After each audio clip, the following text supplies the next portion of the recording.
Fuck. This is Andy Hall. This is Atheist Drinking Out Loud 12 with my buddy, my friend from Free Thought Profit, Seamus. How you doing, Seamus? Good. How are you, man? I'm doing pretty good. I got my mason jar that I had last night. And as everyone can tell, Neil isn't here yet. Oh, wait, here he is.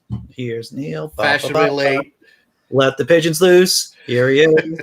Hold on. I need to give this link to X. All right, you can Okay. What's in the jar there, man? Oh, what's in the jar? Well, you might remember this from last time. I've been working down this bottle of Captain Morgan's. Captain Black. I might kill it. I might kill this off. Oh, geez. In our 2-hour time period here. Well, it's not all Captain Black in there, right? It's Captain and Coke or Captain and. I got my Coke here. Got my Coke here. So what's the percentage there? What's your secret formula to your mix there? Is it how many parts rum versus how many parts Coke? I know you're going to be surprised at all this, everyone, but the amount of rum gets proportionally higher the more I drink. Good man. Right now, it's just a week of rum, and soon it will be a proper amount of rum. Probably I'm just sipping on the Yingling Light for now. Trying to work up the courage to drink, But I will be drinking a bit of Red Earl Irish whiskey. It's from Kinsale Distillery. So we did a show with them, and Ernest, who was the Ernest Cantillon, was the gentleman that came on, and he was upset, or at least maybe I was too, that I didn't have a bottle, or that I never had tasted it because I couldn't get it, and he was like, so sent me a bottle of that and also a bottle of their gin, man. So awesome stuff. And I'm not just saying it because somebody sent me free booze, but this is on my short list of not only really tasty beverages, but also very dangerous because it goes down way too easy and smooth. I don't even know what it's like to be liked and people to give you stuff. I mean, I don't know what kind of channel. Oh, wait a minute. You're the guy that takes coffee all the time, right? That gets free coffee stuff, don't you? Oh, well, come on. Come on. Yeah, that's true. Sometimes people do throw a couple of chuckles. And Neil, how are you, sir? Doing okay. Just waiting. I sent X the here's X link. So hey guys, what's up? X. Not a lot. Made it. I finally made it. No, it's not supposed to be nothing going on today, but apparently that doesn't matter when I want to do stuff. Exactly. So Outcast X, I don't know you. I don't know if anyone in the chat knows you. Would you like to introduce yourself? Hi, I'm Outcast X. That's what I go by because I have a solo channel that's called Outcast X. But I am the host, producer, editor, all the hats worn on Utah Outcasts podcast, which is the other channel that I run out there in the YouTube's land. And we have a show that goes live every Saturday night on Twitch. So if you guys have nothing going on later on tonight, find us there. It's good times. Cool. What time do you guys start? Let's see. It'd be 8 p.m. Mountain time. So Pacific time, that'd be 7 p.m. Or is that right? Yeah, you guys are an hour behind. Yep. So cool. Yeah. Awesome. And I was supposed to have a show today at 1.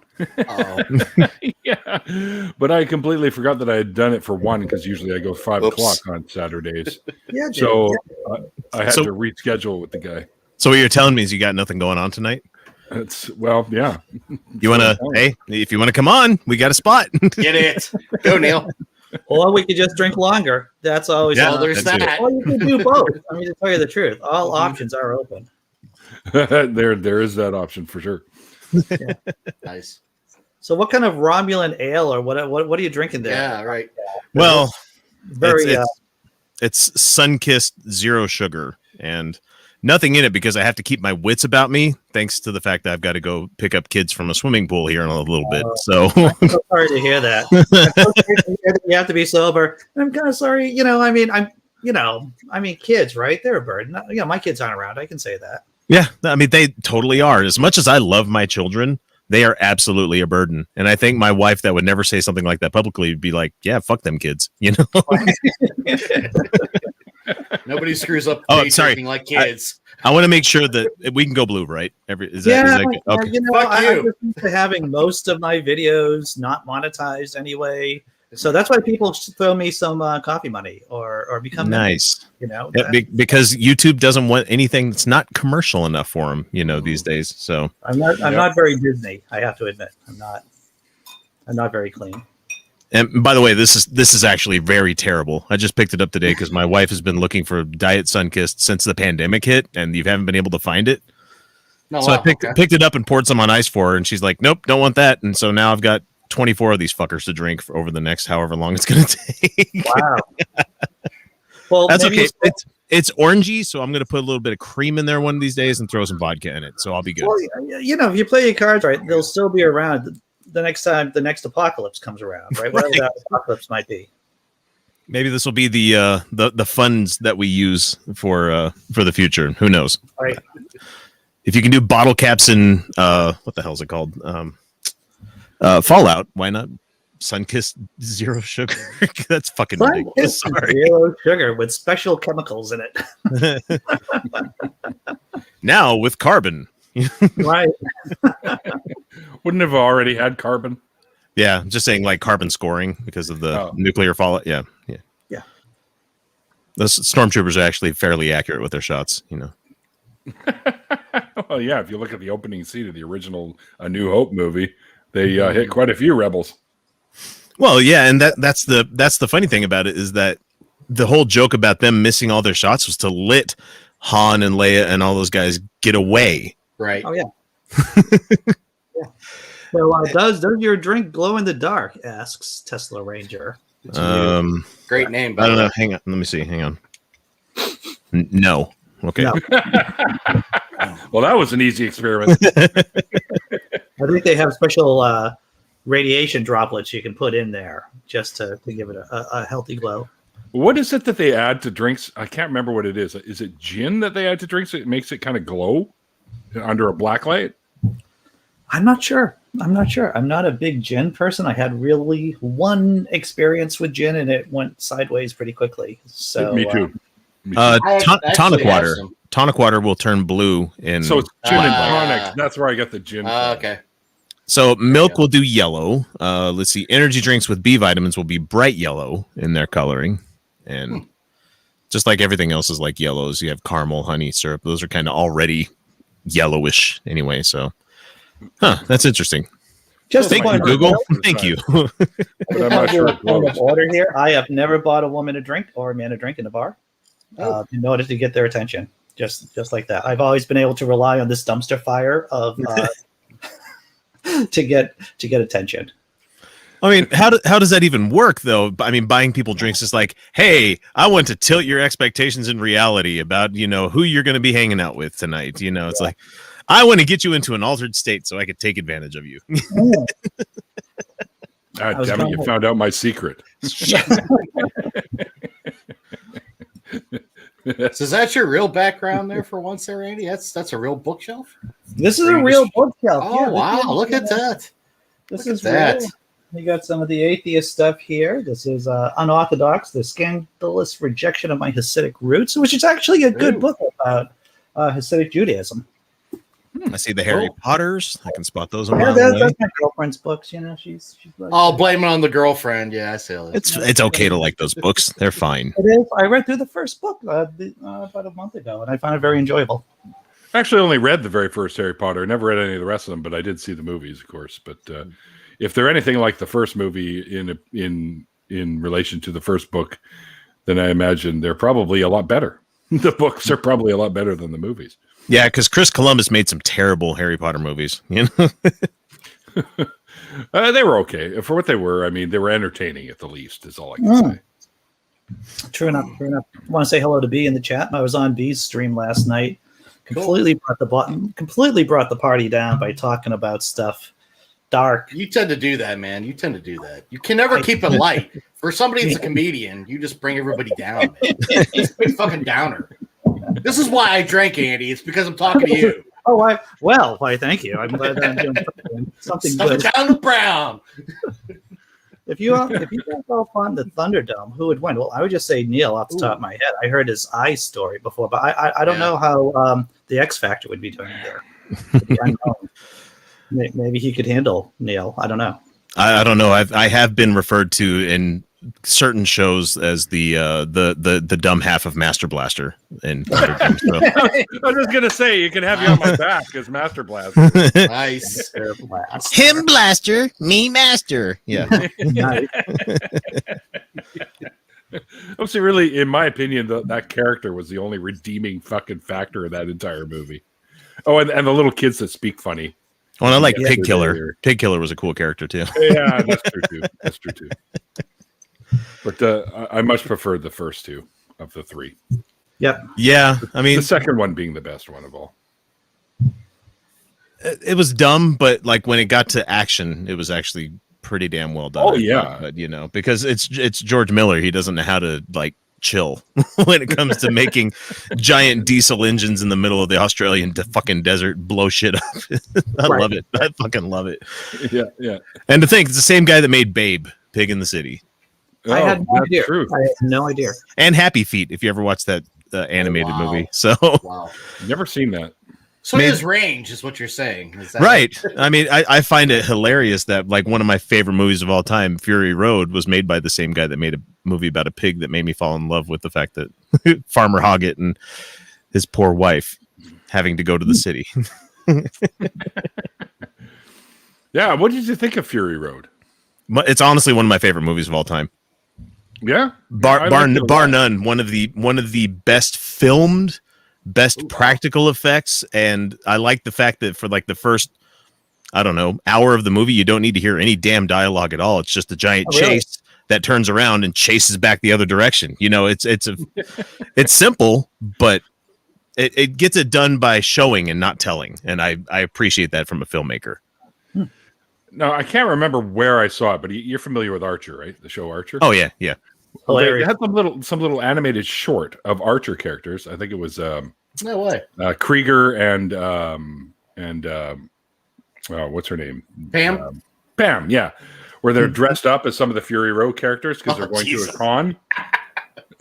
And Krieger comes in as the guitar guy on the end of the fucking rig, right? And Pam's dressed up like the dude with the long white hair and whatnot. I can't remember his name. Shit, it's Immortan Joe. Yeah, and they're going to the con or whatever. Yeah, it's fucking funny. Just the between them. Which the interesting thing to me is that he was also the bad guy in the first Mad Max movie. Different characters with the same actor. So he's the guy that's right too. Yeah. Wow. That's right too. He led the biker gang in the first. Yeah. Toe Cutter, I think was his name. Yes, in that one. Toe Cutter. Yep.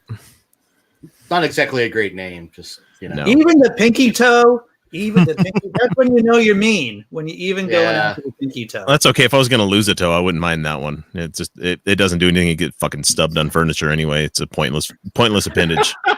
Apparently, that's the most important toe. Yeah. What's probably the most wicked toe torture scene I could think of in a film is the end of Payback. Did you guys ever see that with Mel Gibson? Where they start taking a sledgehammer to his freaking toes and just basically obliterate him. Oh no, didn't see that. Remake? Was that a remake? Yeah. Shit, I can't remember who played in the original one now. Michael Caine? Was it Michael Caine? I think you might be right. Score one for Andy. Look out. Yeah. I think you are correct, sir. Truth. Right to reason saying that we should do truth or dare, but I'm going to keep drinking anyway. And to tell you the truth, there's yeah, the 1967 movie was Point Blank, and it was starring Lee Marvin. Lee Marvin. Okay. Yep, that's the guy from Mission Impossible, wasn't it? Yeah. Well, that was the original Payback, or is that the? Yeah, it was called Point Blank instead of Payback. Oh, okay. What? Lee Marvin instead of Mel Gibson? That's a weird. Oh, is it? I don't know. Is it? Is it a weird trade-off or is it? I don't know. So he was on Dirty Dozen. God, Right. he was on lots of things. Iceman Cometh. He was in The Magnificent Seven too. He played the bad guy, right? Oh, he had a solid career from like the 50s on. Yeah. He died of cancer like everyone else did back then. Yep. And of course, everybody smoked back then. Mr. What shit from the Reservoir Dogs. Remember that scene? I bet you're a big Lee Marvin fan. it was hard to kind of tell in Michael Madison, but I can't remember fucking characters' names. They were all colors. Remember, Mr. Black, Mr. Mr. White. Pink. Yeah. Well, no, there's no Mr. Black because he too many guys always wants to be Mr. Black. Mr. Black. Yeah. You're Mr. Pink. Nope, some other guy and some other job is Mr. Yellow. Mr. Brown sounds like shit. Come on, that's not any better. Mr. White. Why didn't they come up with like some more like? Thank you, Mr. White. Mr. Fuchsia or Mr. Forest Aqua. Green. I want to be Mr. Hunter Green. Hunter Green. Hunter Green. Mr. Cornflower. Mr. Tangerine. Oh, tons of Mike. You're right. I've only seen snippets of that movie. Paint Your Wagon. Oh yeah. Arnold Schwarzenegger was in that, wasn't he? He was the villain, I Are you think. serious? What? I could be wrong. I might be thinking of something else. I think that movie's Paint that's gotta be too. 60s. That's got to be too old. I don't. Okay, yeah, that's 51, 52. My bad. Yeah. That's the musical. So 69 movie. Okay, I'm wrong. Yeah. Wow. Yeah. If I hear a musical and I hear Clint Eastwood, I don't know. I just. Hey, Mikey. Mikey's in the chat too. I didn't even notice that. Mikey Fam. Mr. Salmon, that's a good one. Yeah. Oh, I'm thinking The Villain. That was from the 79. That was from 79. So with Kirk Douglas and Arnold Schwarzenegger was in it. Paul Lind was in it. And Margaret. I haven't heard that name for a long time. Oh God, no, God, no. I saw the Paul Lind Halloween special from 1974. It had Kiss in it because Kiss was working where they were promoting their album. They did 3 songs. I believe it was 3 songs. They had Witchy Poo. She died this week. What? Witchy Poo? Witchy Poo died this week. Yep. No way. Oh. Sorry, for people of a certain age, it was HR Puffin stuff. And HR Puffin stuff. And she was also on... It was another one of those shitty Sid and Marty Krofft shows. It was like Turnabout Town or something. What was it? It was shit. Lidsville. Lidsville. There you go. Lidsville. Oh, okay. And she played Jeannie Weenie, I think is what it was, or Weenie Jeannie, something like that. Yeah, they had a lot. My personal favorite. My head's full of this bullshit, and I that's why I drink. I hear you, man. Yeah. Tons of places there. And a girlfriend made me watch Paint Your Wagon. We broke up right after that. Good call. That's a good call. Yeah. That should be definitely automatic breakup list. I think we had that on bootleg VHS when I was a kid, and I don't even think I even watched it then. Bootleg? Who the hell's bootlegging Paint Your fucking Wagon? Are you serious? My old man, probably. So wow, shit. Okay. I used to when I was a kid, like in the 70s. I don't know. You probably remember this too, Andy. They always had the Sid and Marty Krofft hour. Oh yeah, Saturday morning cartoons. And they had like Shazam and ISIS, and they had Sigmund the Sea Monster. Sigmund the Sea Monster. Right? Yep. Dude, I just watched a couple Land of the Lost. Oh, Land of the Lost. God. Yeah. With Chaka and the Slee Stacks. There was that one nice Slee Stack that was in it. And he was the one that could talk. Yeah. They were devolved, man. They were devolved, those Slee Stacks. Yeah, I'm not kink shaming. Sorry. Mikey's like, ISIS? Yes, ISIS. Was a superhero show. Yes, ISIS as in like the Queen Isis, you know. Yep. Yes, the goddess. Yes, goddess, because it was about all of these ancient gods, and someone's got... I can hear myself coming through someone's speakers. I think it's mine. Really? Wouldn't be mine. I got headphones on. Yes, so do I. It's Andy. It's got to be. It's Andy. It's always Andy. Is it always Andy? Well, that's what my girlfriend tells me. It's always Andy. I try. So everyone can hear. Yeah.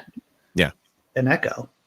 I don't really hear it that much, actually. I hear it now that I'm talking. I mean, it was only apparent when. No, it's somebody else. It's not Andy. It's not. No, because I can hear it. Testing. Hello. Now I'm going to speak, and now we have Seamus on mute. Okay, hang on. Let me see. Yeah, it's Seamus. Seamus. It's He's me. got something playing the audio in the background somewhere. How about now? It's usually only when I'm saying something. So it's less apparent, but I don't hear anything. sorry, live audio checks. I can say it's not coming through the stream. So Okay, do you guys hear it now? I don't hear anything myself. No, Mikey's saying it's not coming through the stream, so I'll just suffer. That's Okay. fine. That's fine, Mikey. I'm okay with suffering. Apologies, I don't know tinnitus. what it could That's be. what I have. Tons of mycinitis. Tons of Exactly. mycinitis. Just so everybody knows, I'm not sure if you guys did know, but my mom has been pretty sick in the hospital for a while, and she's now on solid food again and drinking. Awesome. They've closed up the little tracheostomy thing that they did with her, and it's looking like she'll be released quite soon from the hospital. But now she's got to go to a different hospital for the original treatments that she was supposed to go in a little while ago. But she'll be there for a couple of weeks. So. Yeah, I promised to take her out on a nice brunch and have some awesome food and some good drinks. And Someone says I look like Aaron. What the hell is his name from Stained?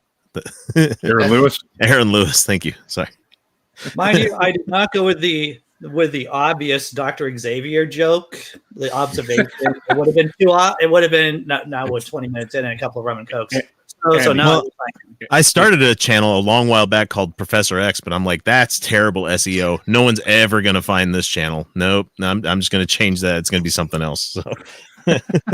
I think you should have went with Professor X myself. Well, the problem is, like, if everybody's like, oh, watch that streamer called Professor X, they're going to Google that and it's going to show up fucking Marvel Comics every time. Yeah. So it's Unless they Google Professor X YouTube. even then, it'll show up with the clips of Juggernaut going, "I'm the Juggernaut, bitch." You know, it's going to be stuff like that. I'm coming to get you, Charles Xavier. Shut the fuck up, Mustard. I'm ketchup. Apparently, you look like a New York John Belushi, Seamus. What the hell does that even mean? I don't know. Yeah, what does that mean, Robert? I don't know. I don't know what that means. Yeah, I don't know. You gotta expand on that, man. I've also gotten Ming the Merciless from the look here. Yeah. I've got the eyebrows for that. You know, the coiffed eyebrows that he has. That is what I'm calling you from now on. I do want to cosplay it one of these days because I've already got the look, so it wouldn't be that hard. No. Or the guy from Disturbed apparently looks a lot like me too, but I never listened to them. So apparently, I look like shit. So.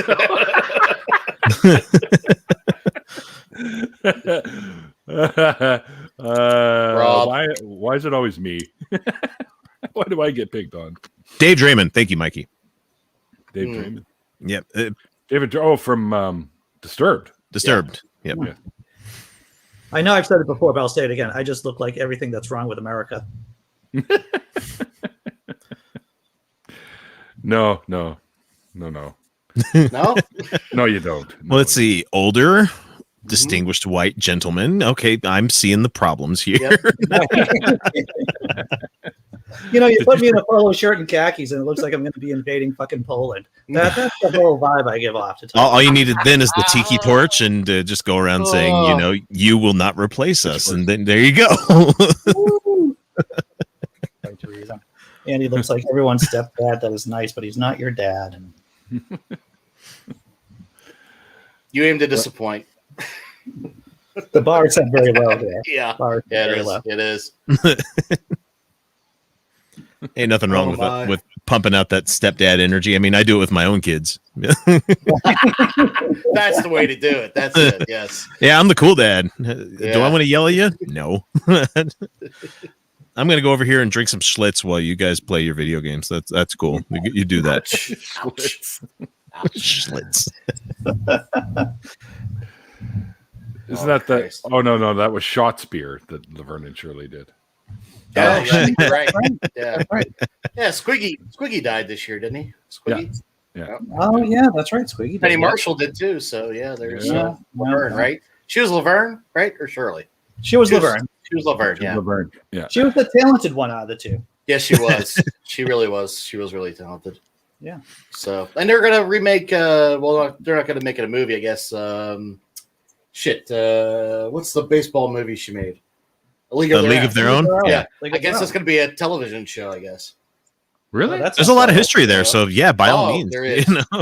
Yeah, I'm not a big baseball fan, but I listen to a lot of different podcasts and talk about history. And whenever they delve into baseball, there's just so much. With the Negro leagues that you had and the women's league that they had during World War II. Yeah, there's a lot of rich history there. Yeah. Mm-hmm. Just wild stuff too. I mean, some of the things that people used to do, like, do you ever hear about the 10-cent beer night? where it basically had a riot because everybody was coming in to drink beer. Yeah. And like it got so bad that the two teams basically had to form up like an infantry line and had to defend everybody to get out of there. I mean, just insane shit, you know. You don't fuck with the guys holding the bats, right? Right? Yeah.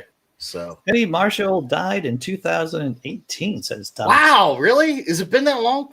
Wow. That's last year. That's this year. I mean, it feels like it, doesn't it? I mean, am I the only one that felt like it? Nobody else, correct? Well, I'm assuming ages of everybody here. So, like, when you get to this age, like last year is actually a decade ago. You know? Things are like within the last 5 years, and then it's before 2011, and 5 years, and then up until 2000. Well, no, really 2001, up until 9/11, I would say. Yeah. And everything else is before or after. So a blur. It blows me away because, we got a classic rock radio station that'll play anything 20 years old or older, which is considered classic rock, I suppose. When they've got Theory of a Fucking Dead Man playing on the classic rock station. Yeah, it's horrible. I'm like, okay, now I just feel fucking ancient. I've been listening to the Memory Station, which sounds awfully close to you're about to go into the senility. So I've been kind of grooving to like the Everly Brothers on the Memory Station. Well, they have an old station here called Sea Isle 650, but we changed the name to Sea Nile 650. So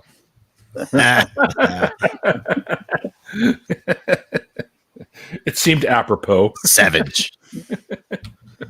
There we go. So you actually are out of Utah? Is that right? Yep. Currently living in Clearfield, Utah, which is a suburb about 20 miles north of Salt Lake City, where Hill Air Force Base is located. Okay. And so that's a major economy in this town. So, do you have Mormon stories? It depends on what kind you want, because I am married into a Mormon family, though my wife is not. Though it's interesting. My brother-in-law served a mission in Ukraine before I got taken over. Yeah, I was going to say. Halfway taken over. He's still alive? Yeah, he had all sorts of interesting stories about that country. He's just like, it's like this. He's like, it's fucking poverty, like everywhere. There's like, because the way that they were shut off from having free market for so long, and I'm not a damn capitalist. Everybody knows that I have to be, because that's the system we live in. But it's like, if we could have social safety nets and stuff to actually help people out. He said that there's a lot of people that is just tons of people that can't work. There's just still on the dole, and it's badly run. And so but then again, he was also he was probably living in the poverty areas of the town to try to get people to convert over to Mormonism, because they do try to go for the poor, because you got to sell them some sort of promise of like some sort of better future, Are you trying to say that the more after death, right? You are, the more likely you are to be religious or be easily converted? Yeah, I mean, God forbid. God forbid. Oh man, no, I can't believe. Oh, sorry. No, it's fine. And my mother-in-law is a convert to the LDS Church, so she's a hardline believer, and just about everybody on that side of the family, besides my wife, is very, very strictly into it. And so, I've done the temple lights, going to see Temple Square on that Christmas Eve. I've seen a couple of programs, a handful of things, like obviously trying to convince people to join the church. And I've seen the space Jesus that they have at the visitor center. Space Jesus. I love that show from the 70s. Space Jesus. I'm talking like 15-foot tall marble statue of Jesus, standing up in the middle of this one room where it's surrounded by like what I could equivocate to like galaxy bowling backgrounds, where it's like nebulas and stars and shit, glow in the dark shit. And his stigmata that he has on his hands looks vagina-y. Nice. Oh. I'm like, giggity. Seamus, how do I interact with the chat? Well, that's a good question, Seamus. Neil's able to, but I can't. What did I do wrong? I have two screens open myself in case. Is that what you do? Okay. Any moderators, but here because it's on my channel, it's easy for I'm you. using this. Oh, so you have two screens. Yes. Okay. Yeah, me too. This other screen happens to be this because I wanted to tell Rob to fuck off, but that's I'll just take up precious airtime and do that. So.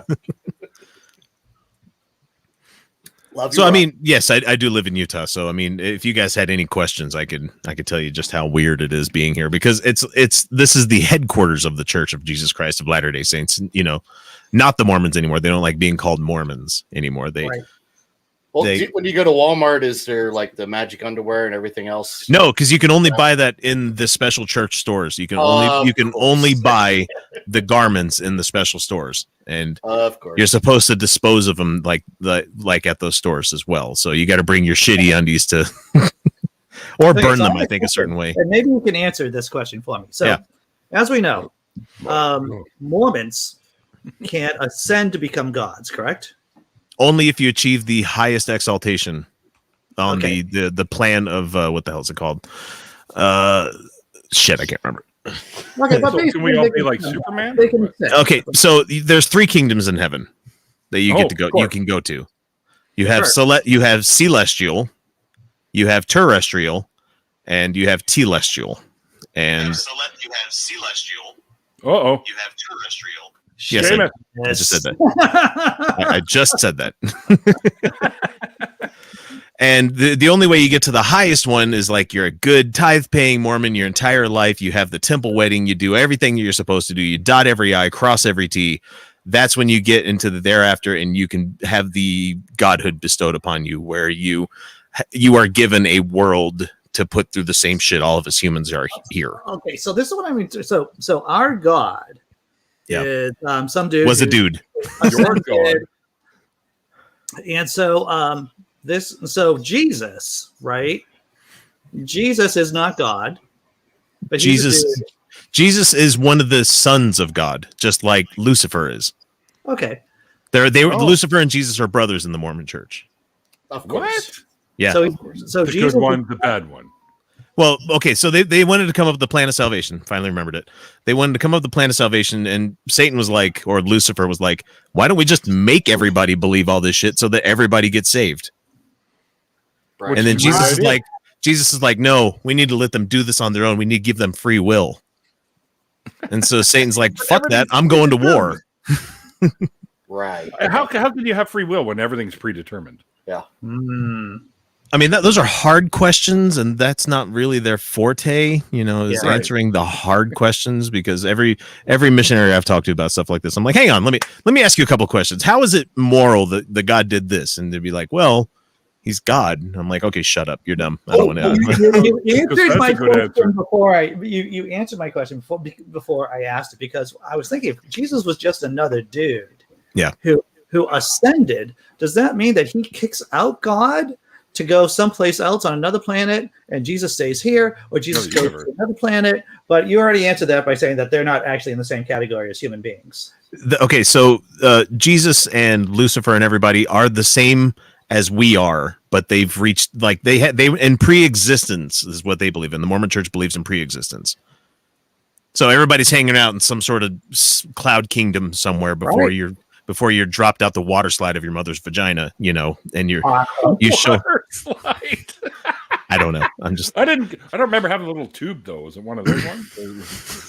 Inflatable tubes, or it's stupid. Okay, so you're a fully formed person in the pre-life. You could be and then you're dropped here, however the fuck they drop you here, and you're supposed to find your way into the church and do everything that's supposed to be so you can join your family that already existed in pre-existence and the hereafter. And so it's convoluted, it's stupid. Like, they don't believe in just God, because how can you have spiritual children if you don't have a spiritual mom? So that they have Heavenly Father and Heavenly Mother. So there's a celestial mother, correct? There's a celestial mother that pops so up. this is the equivalent of talking to a Scientologist about OT8 kind of shit and beyond, where they're like, you're not supposed to know this.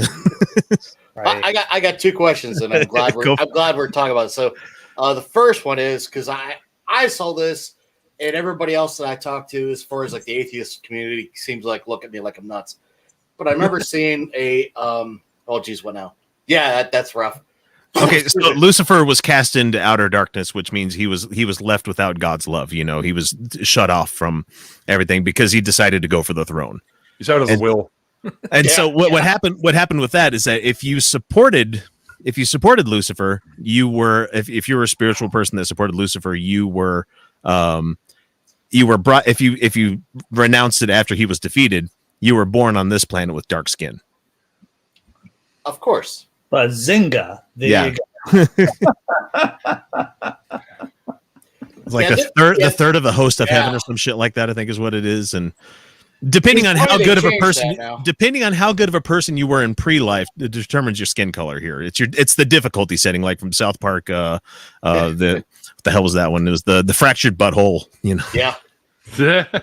But Is did you see Huh? Sorry, go ahead, Andy. Is there a snake in the outer darkness? Because I heard someone on the Atheist Experience call in talking about your sinners are going to go into the snake that's in the outer darkness. And I was just wondering, now that you mentioned the outer darkness, is there a snake out there, or is it just some kind of psychotic delusion? I've never heard of there being a serpent or a snake in the outer darkness, but sure you weren't listening to the Doors and Jim Morrison was talking about it? Oh, yeah. He is the lizard queen, you know. Yeah. King. Come on. You can do anything.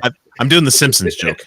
All right. So don't drink the water on the fucking small world ride. I do have two. These are serious questions. Okay. Yeah, I'm totally going to take these serious. Okay, got it. The first one is just I just want you to say whether or not I didn't see this or your opinion on it. There was this Mormon PSA kind of thing trying to explain about Jesus and all this, and it actually shows God going to meet Mary, and he does the strut. He's like, oh, you're talking about the God Makers, the film, the it's animated though, right? It's the Baptist movie that was anti-Mormon, but it was 100% fucking accurate. Yeah, it was a Baptist movie that got produced. Oh, it was based on a book called The God Makers, but they animated it with a whole lot of rotoscoping. And okay, you guys can go find it out there. Actually, I want everybody to Google "You Can't Stop Mormon Jesus," and somebody did animation, took that animation, and they do the part where it talks about everything that happens in the Mormon Church, but it's on top of "You Can't Touch This" by MC Hammer. Oh, sweet! Yeah, because I remember when I saw that, I was like, Saturday Night Fever needs to be playing right now, because I mean he's going to go get it. I mean, this was a guy that he's like, I'm going to get some poontang tonight. You know what I mean? That was but the other thing is, what about the Battlestar Galactica connection to the Mormon Church? Well, the guy that wrote Battlestar Galactica was Mormon, right? And so he, instead of them going to Kolob, which is where it's the star where the current god that runs our planet is from, right? It's Kolob, which they were going to, and so like you also have the 13 tribes or whatever it was. I thought it was 12. 12 tribes, but they wanted that lost tribe that they were always looking for, right? There was that other one. Yeah. So they found them. So you have the 12, which were the tribes of Israel. Yeah. And the lost one, which was what they thought was here in America. Like they thought that America was populated by a couple of people from Jerusalem at the time that took a wooden submarine across the Atlantic and landed in the New World. Sure. A submarine that had a hole in the bottom of it, that they had it lit up with like seer stones that Joseph Smith later found in his mine it, or not mine, but he just found fucking around in New York later on. And if you look it up nowadays, like it wasn't actually seer stones or spectacles like they said for all these years. It was a piece of like petrified wood that was polished. Nice. He was so full of shit. He was a treasure digger, and so it's just He was a treasure digger up in North New York. Yeah. Yep. So they bought a whole lot of shit up there, like the Hill Cumorah is where he supposedly found the plates from Moroni, and no, I'm sorry, the Book of Mormon was written by a bunch of other people, but Moroni is the one that buried them finally. Cool. So he was the last Nephite that the Lamanite. It was a Pyrrhic victory, so like they all killed each other kind of thing. So, and they managed to pick up all traces of their civilization, including horses, iron, and steel. Before Native Americans settled this land. Well, it's just like what and all the temples in South America, those are actually Mormon temples. Well, they did the I'm same not thing shitting you. that If you Moses go did down when to he like crossed the Chichen desert, Itza, right? if you go down to Chichen Itza, or you go to Cancun and try to visit some of the stuff, you can get the normal tour, which is done by people that give a shit about the Aztec culture, or you can have the Mormon tour. I'm not shitting you. There's people that's hilarious. There's so many goddamn apologists for the LDS Church. Allowed to do that? How can they be allowed to do that? Money. Lots of money. Money. And the Mormon Church has plenty of it, guys. I would love to go down there. I would brave the mosquitoes and the sultry weather. And sultry, that's not the right word. You'd burn to a crisp, Andy. Look at you. Yeah. I would. Look at me. They mentioned in the chat earlier, you're so white, you're blue. Well, that's why they call us blue bloods, my friend. It's like a yes. a lich did like drain touch on you or something. Sucked out. You're like the dead body on Life Force. If anybody ever saw that terrible movie. Life Force. What a horrible movie that was. I saw it like maybe during the pandemic, of course. The French lady in it was hot though. I can't remember her name, but yes. That's the only reason I watched it. And what was that question about? Which Bible character would you plow? Yeah. Wow. Yeah. Well, I was thinking, how about Delilah? From the Samson, and I thought, well, no, fuck, she'll cut my hair, so I don't. You don't want that. Well, hey, you know what? Me and X, that's the chick for us, man. I mean, that just works out perfect. We got the same kind of follicle challengement going on there to keep. The thing is, I could grow hair. I just fucking hate it, so I don't. so could I. Just like I could play guitar like Jimmy Page, but I just don't want to. It's just I mean, my hairline is like here because of the fact that I'm an older guy, but it still comes down here. But I fucking hate having hair. I've always hated having hair.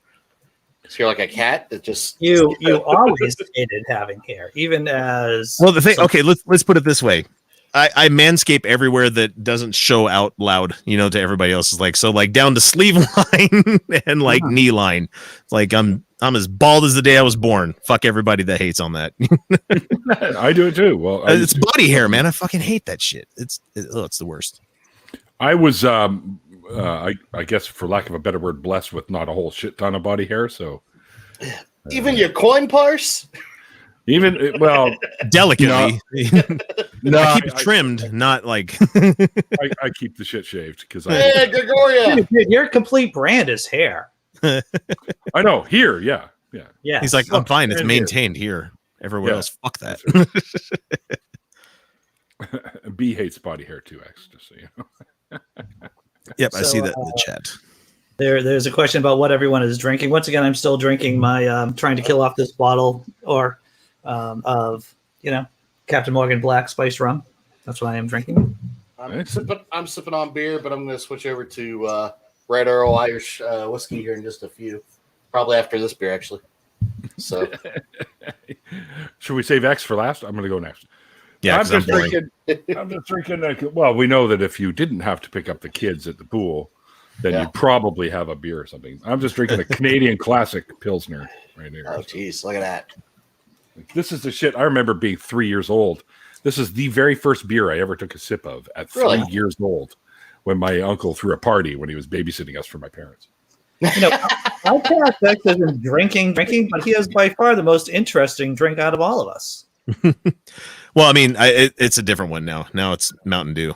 Oh, You should have mixed. I'm the fucking DD, so I mean, of the show here. So I'm the Yes. guy having soft drinks with the wristband on. You know, the guy that has to sit out and not enjoy himself and be like, "Oh, geez, I wish I could get drunk like everybody else." And Duff Man pulls up to the venue, be like, "No, not today."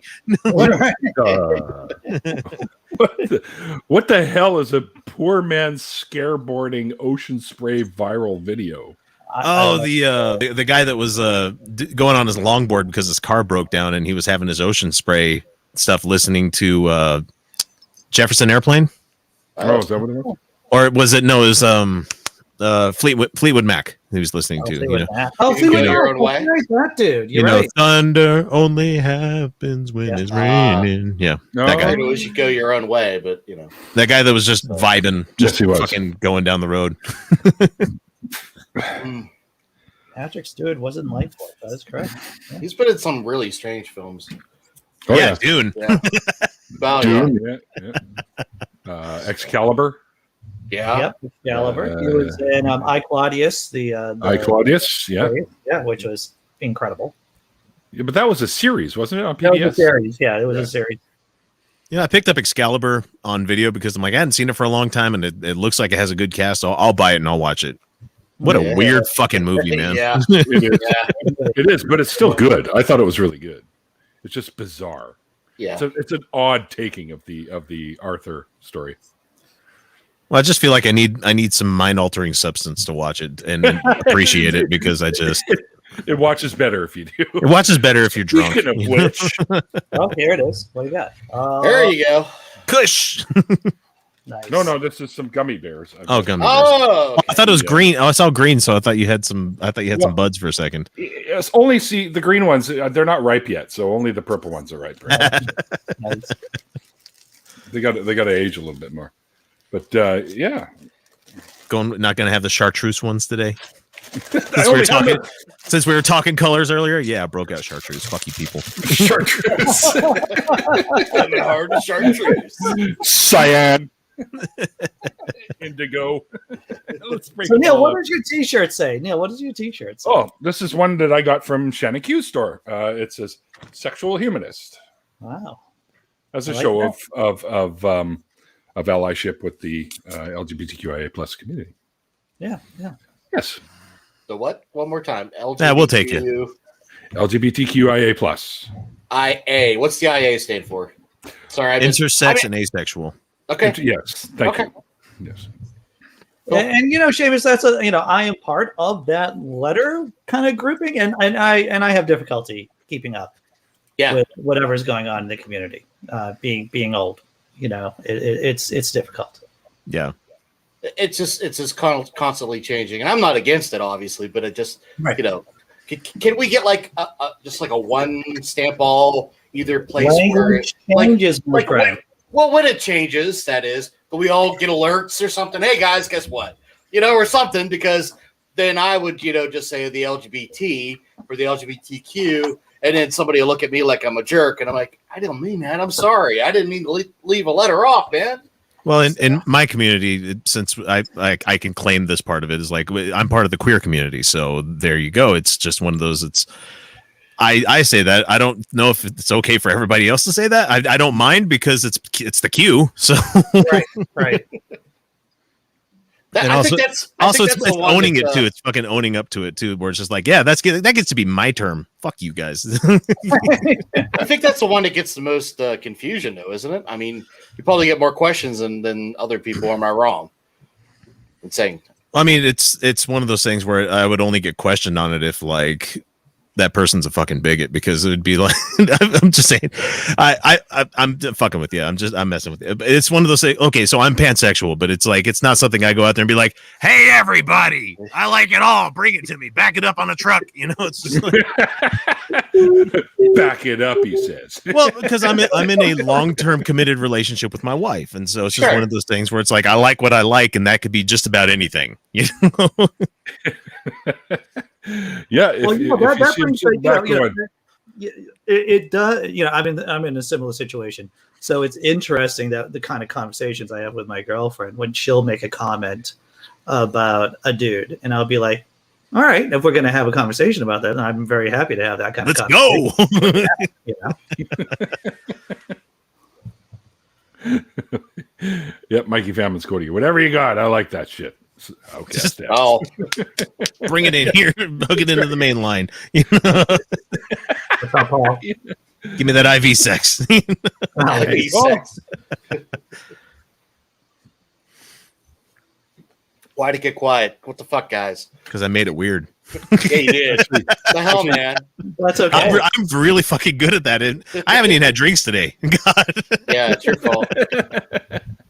I'm trying to drink twice as much to make up for your lame. Oh man, on the show tonight. on the show tonight, I'm not gonna get fucking blasted because it's I've got Mother's Day shit to worry about for the morning, and I don't want to have a hangover tomorrow. So, so you're doing your thing on Twitch. Do you like Twitch over other? Well, Facebook can just eat my whole ass because I put out over 2,000 videos on Facebook. They had monetization, and they stopped promoting my stuff to watch next on other stuff, and I'm like, okay, that's why my subscriptions are going down. And then they weren't showing it to the people that were subscribed. So there's people that were just, and so I was just like, I've been doing the show every week for like the last 5 fucking years plus clips.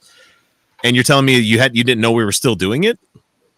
You're telling me that YouTube's fucking with me is what it is. So, and they finally demonetized us after however many time. And the only thing they said was harassment. That's all it said. What? That's all I said. You're being demonetized for harassment. I'm like, can you narrow it down to which one of my 2,500 fucking videos that I can take down and reapply? And they're like, no, we're not going to do that. So, no, you're not the first atheist who's been on this channel to talk about being. So at that point, I did a channel backup, and I've been rehosting everything on Vimeo, slowly because it takes a long time to move all that shit over. Sure. And I still put things on YouTube, and I still hang out here, but it's not like this is the venue anymore. So for at least for Utah Outcast X stuff is PG-13. It's not 18 or anything like that. So it's like I don't even cuss on that channel. But wow. But it's just one of those things. You better not have me on that channel. I mean, I'll just have to go. I mean, live streams, it's harder to edit a live stream. So I'm planning on doing a lot of those here coming up in the future. But it's one of those things where with Utah Outcast, I'm like, okay, we're not for everybody. We knew that when we started this whole thing. And so we say what's on our mind, and we don't mince language about a lot of shit. And so, and we will get drunk, and Felicia will almost show tits on camera. And it's just like, nice. We're a show for adults, man. It's like people want adult entertainment sometimes, and YouTube just all of a sudden over the last 4 years has decided we want to be the home for Jimmy Kimmel, or Tonight Show clips, or But the thing is, like, you still have tons of right wing Nazis, literal fucking Nazis on YouTube, making lots of money on YouTube because they have a ton of people, they want Jimmy Kimmel, but they don't want the man show Jimmy Kimmel. They want Jimmy Kimmel. Well, they want the sanitized one. Yeah. Yeah, exactly. The man show was much better. Yeah. No, it's hilarious. As opposed to the guy that jokes around with the war criminal. That was really great. I love that. Whenever we can kind of sophistrate people that have dropped millions of bombs on civilians overseas. Yay! Good job. Let's do this. Just because he said Trump is bad. Wow, what a hot take! What a hot take! I needed George Bush to straighten me out with that. Thank you. So Seamus, to get back to your original question, we started doing the live stream on Twitch, which it's fun because I like having a live audience. Of course, I love watching chat popping up and people spouting off with random shit, and you're like, oh, that's funny as hell, And we decided because we do the show every week, we could have it so people that wanted to catch the episode before anybody gets it on a podcast, they could watch us stream the whole damn thing. Okay, and it's we're there for 3.5 hours on Saturday nights. And eventually, once I get enough, watch time and, enough people following, we'll be able to start getting tips and shit so we can actually develop and have more money in the bank. Because Patreon, if I didn't have Patreon, I would probably have stopped doing this shit a long time ago, But having people that care enough to lend you money every month for the stuff that you were going to do anyway, it's I do it for them primarily. And so it's funny how you bring up autism. and I'm willing to do what I do regardless of whether or not anyone pays me for it or not. Yep. I probably would have rebranded into something else because it's like, atheism's not the hot ticket anymore. Maybe I just rebrand as Andy Hall, more toxic and more of an asshole than ever. Guaranteed to get a certain audience. Hey, I thought I was a token toxic guy. I thought that's why I was here. What the hell? If you are, you're tame. Yeah. Quit being nice. Call me. I'm in a mellow mood. Wait till they have to build more of the beer. Yeah, I need to switch to the Irish so I can get mean. So yeah, then the Irish will come out of them. Yeah, that's it. Well, it's that's why I don't allow myself to have vodka on the show anymore. I get vodka and I'm fucking done. Right? Yeah. And I got to finish I got 2.5 hours of show to go. Fuck. Oh, okay. Deep breath. I'm trying to read the website and it's hard to. So what you're saying is Twitch is more than people playing video games, right? Yeah, they have all server. sorts of stuff. You can go watch all sorts of stuff, and as long as you brand yourself as 18 plus out of the gate, nice. They're kind of cool about it. As long as you're not out and out threatening to harm somebody, From what I understand, it's easier to monetize too than on YouTube. Yeah, I mean, you don't have to get 1,000 subscribers, however many hundreds of hours watched. All you got to do is make sure you do 8 times a month, put some stuff out there for at least 8 hours of the whole month, and get 50 people following you, and they'll monetize you. It's fantastic, I just started doing Twitch. Cool. Yeah. And they've already made a channel of clips from my shows now, and we've done 4 shows on Twitch. Holy shit, that's pretty impressive. Cool, dude. And they Congrats. clip all the out of context shit. Tons of mice has been doing it. So. That's fun. Tons of mice come to my shit and start doing that too. Yeah. Be funny. Yeah. Oh, yeah. So that's twitch.tv/Utah Outcast at 8 p.m. tonight Mountain Time, 7 p.m. Pacific Time. So What about Eastern Time? I'm not a math barber. Help me. 10 p.m. Eastern Time, because we've had guests on before from the East Coast, and they're like, wait, what time do you guys start? And they're 8, and they're like, cool. And then they find out that's actually 10 o'clock their time, and it's 4 hours of show. And they're just like, oh, fuck, it's 2 a.m. and I'm still up. Yeah. Scheduling people from other time zones can be difficult. I had a couple of guys on from New Zealand, other guys from Britain. Right. It's you have to have thinking things going on for that. Well, I have a handful of Australian people that love coming on because it's their afternoon of the next day, and they love that. But I have a couple of people from England and what is it? Netherlands joining on sometimes, and it's it's 4 fucking o'clock in the morning. What are you doing up right now? Yeah. I set my alarm to watch your show. I'm like, don't do that. You can watch it any other time, guys. Yes. I just got a text from 79035, whatever the hell. I guess that's some sort of bot. Tons of mice. It's twitch.tv/Utah Outcasts is the name for that one there. So Utah Outcasts with an S at the end of it. You are in some serious trouble now, X. I'm just telling you that. What'd I do? Oh, because he's going to go clip some shit. No, he's going to clip some shit, and it's going to be hysterically funny. Yeah, I got pretty good and liquored up last week, so it didn't really hit me until we did the patron only stuff when we stopped the live camera. So good luck. Challenging you. I don't think Tons of Mice is going to do a good job at all. I think he's going to do a terrible job. Challenge somehow. You just got to provoke people in this shit. Right. It's already it's on. So I just got a text. It says, Neil, your COVID-19 first dose vaccination appointment is for tomorrow. Your appointment details are below. Tomorrow, 1:30 in the afternoon. And then after that, I'm going to go see my mom at the hospital. Hopefully I'll survive.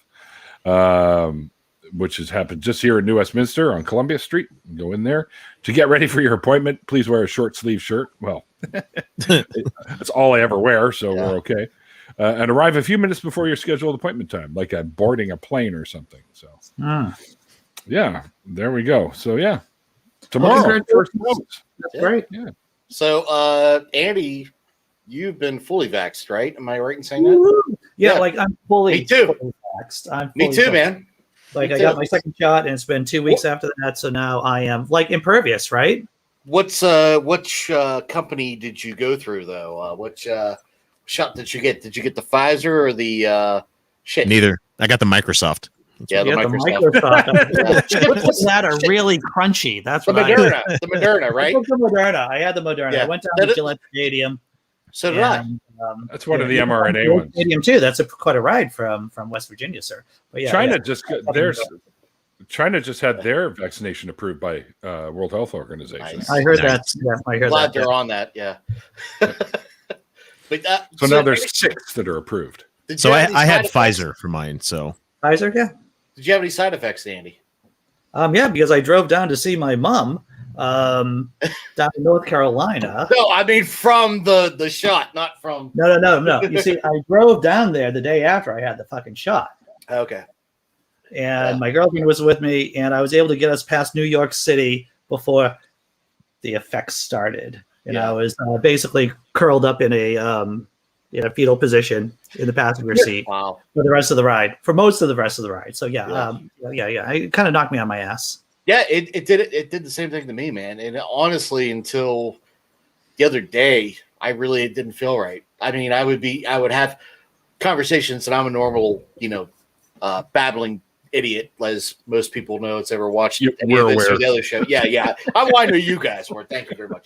But it was even worse, I'm at work and I'm in the middle of a conversation. It'd be like, the word is blue, and I'd be like, I don't know the word. It's gone. I would totally check out. I just couldn't. So I don't know.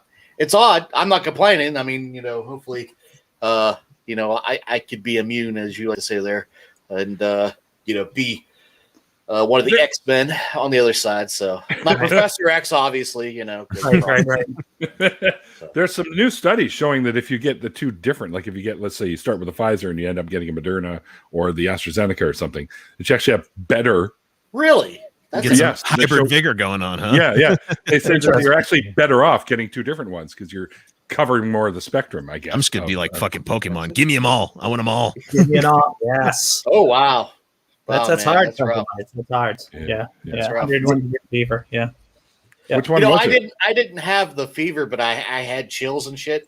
And I'm a hot-blooded guy, man. Check it and see, right? He's got a fever.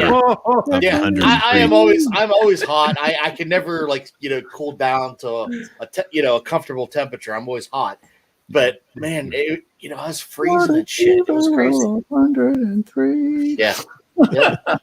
Moderna. Not a good time. I've heard the Pfizer one can knock you on your ass. The Moderna one can knock you on your ass. The AstraZeneca is kind of hit and miss. Some people get affected harshly. Some people don't. Yeah. Or you'll die of blood clots. Yeah. No, I'm kidding. You get I'm more of kidding a chance of getting blood clots from the actual virus than you do from the AstraZeneca. Yes. But you gotta love a lot of the QAnon crazy conspiracies around. Oh my God. Right? Dude, here in Canada, we got these couple of experts. My sister fucking posted this on her Facebook page. Oh, jeez. A couple of experts talking about like some Dr. Mercola shit. Well, it's like as soon as I watch it, I'm reminded of that Richard fucking whatever his name was back in the late 70s, early 80s that went on that tirade about how they couldn't link cigarette smoking to lung cancer. Oh yeah. Right? You remember that? Yeah. That's what it reminded me of. Like, what? Are you fucking high? And if you are, I want some because it sounds like it's really good. But it reminded me of that, and I still haven't talked to her about it. But holy fuck! And a great meme I found that I was going to post, and I still haven't. This one's fucking awesome. Hang on a second here. Where is standing it? by. Do you want to hear my latest joke I wrote while Please. we were doing this? Here. This is more common than not. I want to know, but I don't want to think. I want to know. I don't want to believe. That's the one I know. There you go. Vaccine research, lady in the lab with all the stuff there. Anti-vax research, some chick sitting on a can. Wait, they don't do that. That's just so fucking funny. Yeah, I researched vaccines. Yeah, 20 minutes using Google, and you obviously went to where your bias is. You fucking... Once again, people want to know, but they don't want to think. And that's why they're so confident. It would just be really nice if we could, I wouldn't say stop, but if we could somehow make it so tech companies, and I'm not blaming all tech companies, they're doing what they do best, and that's make themselves some money. Yep. is if they stopped with the fucking algorithms. Your Can you answer, stop? the answer to the problem is in the question that you just said, because for profit is the problem. Right. If you had a non-profit version of Facebook, a non-profit version of YouTube, guess what? We wouldn't be in this fucking shitstorm that we're in now. What state is pushing to make it a public utility? Wasn't their state trying to do that? Definitely not Utah. Well, yeah. No. I can't remember which one did that. I just saw. Oh, these folks are just waiting for, waiting to just get, once everybody else starts seceding, they're going to be like, we're going to be a Mormon town again. We're going to be the original state of Deseret is what they had. Yeah. Yeah, you got to flee that state, man. You guys got to get out of there. Oh no, I'm just going to pretend to be Mormon. That's fine. Oh, okay. I can get away with it pretty easily. I know more than enough, You could pass. Oh, and thankfully, their church services on Sunday anymore aren't 3 hours; they're 2 hours now. So that's good. Oh, very progressive. That's very progressive. Yeah. I say watered that down a little bit for you. Yeah. Oh, what's so funny is that I would have to find the actual meme, but there's a thing going around about they put out the dress code for the BYU college in Provo, Brigham Young University, if anybody wants to know what that is. But it's a LDS run. It's like Liberty University, but Mormons. It's as bad as it sounds. But they actually have a decent business program, believe it or not. The business college there is fantastic. But the thing is, you'd have to go to BYU and fuck that. But they have a dress code, and they use the new icon for the church where it's Jesus doing the whole. It's Space Jesus again that I was talking about. Yeah, sure. And it's the dress code for it. No, I kicked him out. The dress code. Thank you, Neil. Even Jesus would not be in with the dress code because he's wearing robes, and they're saying you must wear like regular clothes, like slacks and t-shirts, or shorts and t-shirts and stuff, and you can't have any facial hair. He's got a fucking beard. Oh, I'm screwed. Can't have long hair. You have to have short cut hair if you're a guy. Okay, so that's another thing Jesus can't do. You must wear shoes at all times. Not sandals. Yeah. So it's just funny, like, bitch, did you not see the fucking letterhead you wrote this on? What about another interesting? I mean, Brigham Young has got some really colorful history in his past. Oh, Brigham Young was a fucking bastard, man. Right? He was one of the fucking worst. But do you know much about Porter Rockwell? Oh, Jesus, I love hearing about Porter Rockwell. That man was a fucking assassin. Right? He was a badass. I mean, he really was. I mean, I got to think he was absolutely fucking deplorable, evil, shitty human being, but he did some dirt. Yes, he did, right? I mean, there should be some I do think that like a lot of the shit that he actually did, like him and was it Hugh Glass is the other guy? They were just badasses back in the day, although Hugh Glass is a Mormon, by the way. If I said huge ass. No, Hugh Glass. Which Hugh Glass, I think it's Hugh Glass. I know he's the guy that DiCaprio's character is based on in The Reverend. But anyways, both those guys are badasses. You got to think like all the Clint Eastwood, John Wayne shit was all like based on what those fuckers actually did. It's just kind of just out there. But of course, like you said, Porter was a bit of a dick. Porter was known as the destroying angel of Mormonism. Yeah. So you don't get a title like that unless you've done some shit for that church. And he, on his own, just decided one time to steal a pistol from like the general store that he was at, and went to this judge that didn't like Joseph Smith and was like planning on bringing charges against him. Overloaded his pistol and shot him through the fucking through his own house. Like shot him through the window.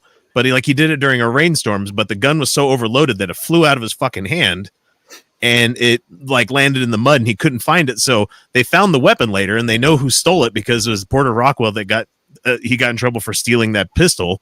And so, man, but the judge lived and he's like, oh, I'm going to make this guy's life fucking hell. That's why he had to escape out to Utah. So one other odd thing was his favorite catchphrase or whatever was, "Ooh, she pops." God, what the hell is that? Ooh, she pops. He never cut his hair because he's Joseph Smith laid a blessing upon him where if you cut, you're like Samson. If you cut your hair, you won't have the protection anymore.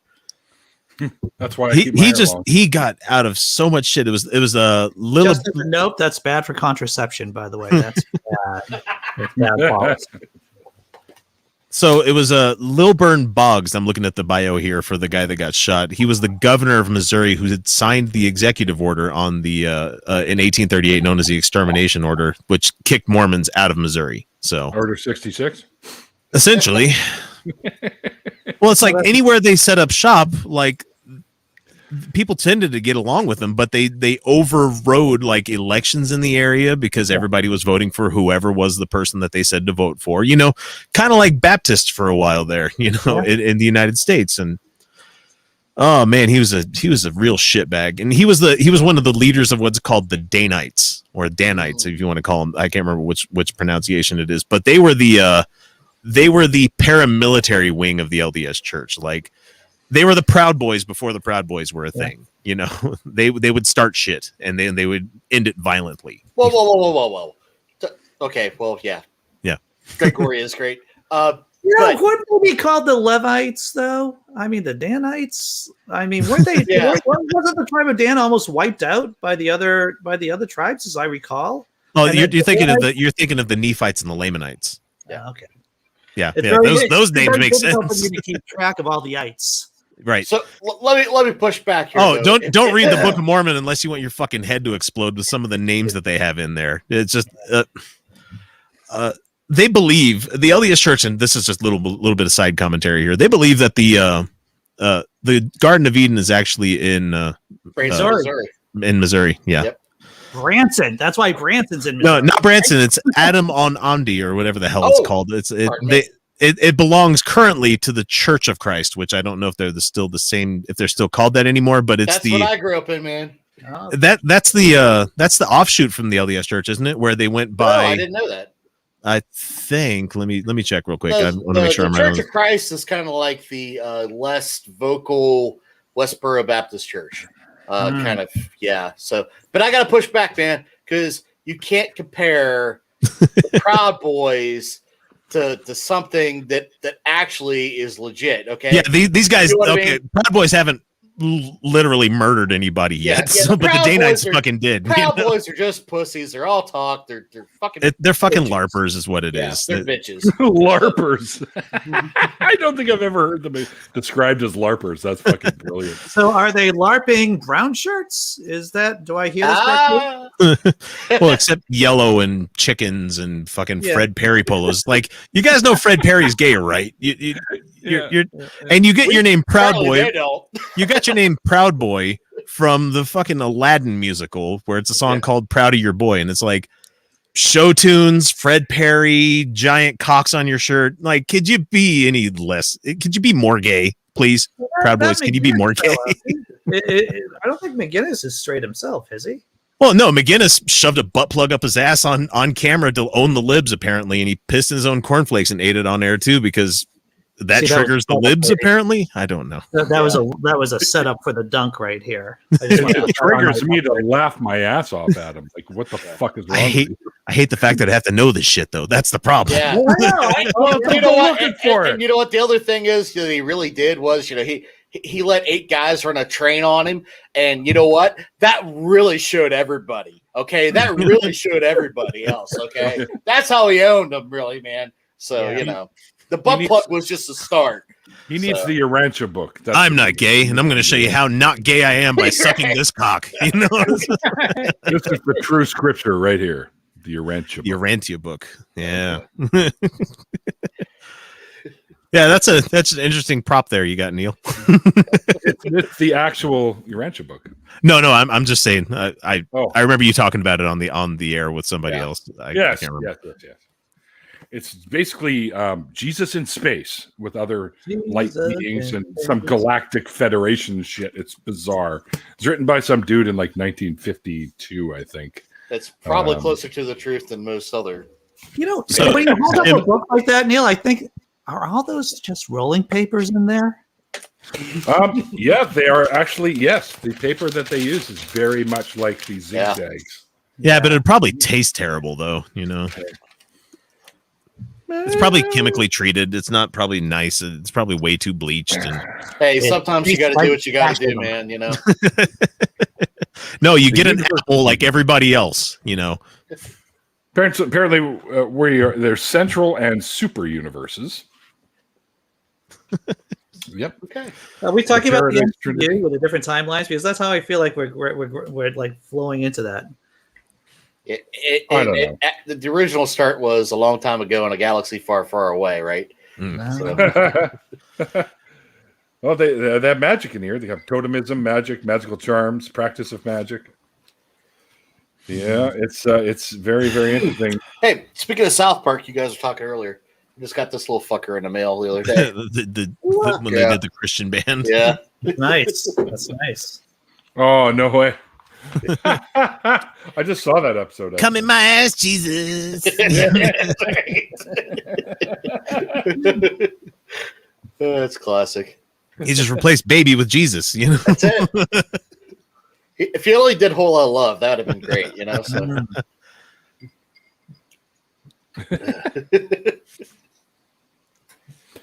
Mikey, I'm from Missouri. We can't afford gardens. Oh. Tons of mice. The butt plug was just a start, said the overly enthusiastic hooker.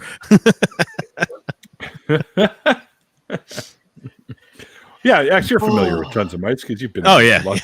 He's always hanging out. Yeah. On multiple shows that I hang around in the periphery of, you know. See how I rub the balls. See no reaction. You know how they say, you know, you reach a certain age and suddenly you start getting that erectile dysfunction and shit like that? Hey, we're not going down that road, Neil. Okay, we talked about this in the green room. We're not. Hold on. Just give me saltpeter already. Fuck, I'm ready for it. You know, it's like I'm tired of changes of wind cause me like, oh shit. That's exactly what I was going to say. I'm like, apparently, my body didn't get the memo because you know your underwear rubs you a certain way against the zipper, and you're like, fuck. Oh, geez, here we go. No, I'm not going to come up and answer that question right now. Sorry. My garden is the part of my yard that I just don't bother to mow.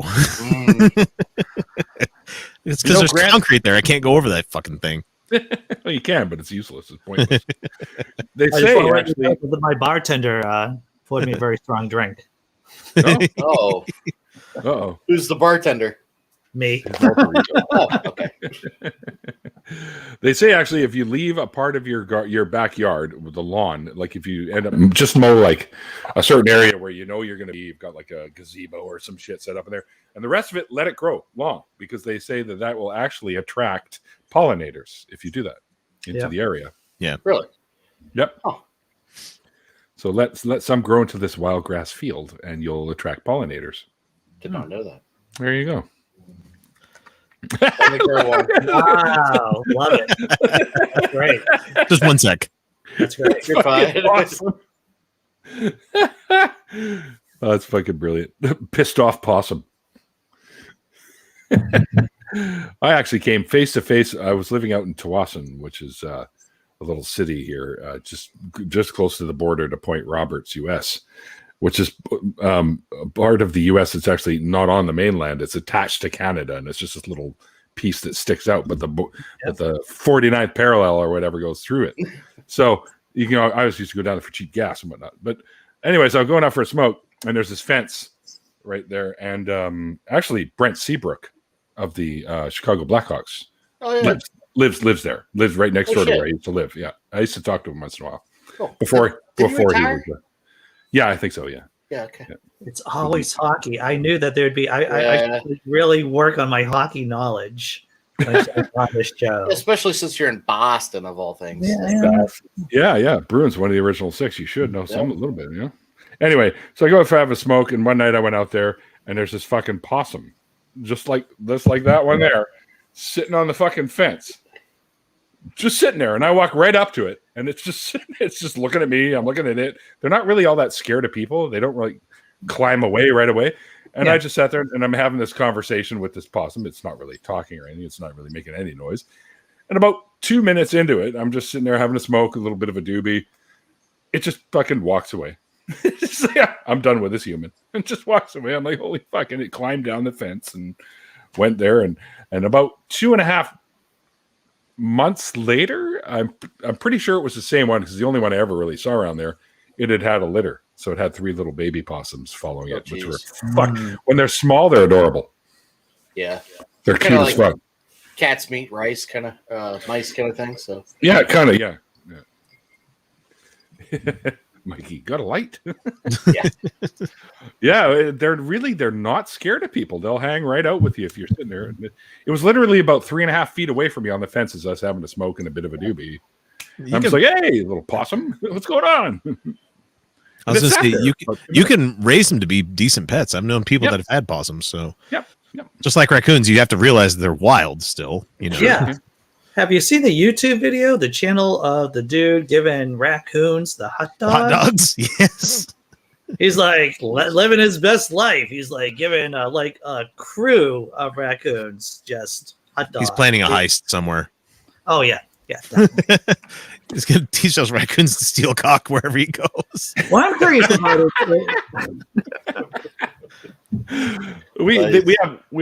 we've got raccoons in Stanley Park that I happened to meet one time visiting a buddy of mine who used to be set security for the film industry up here.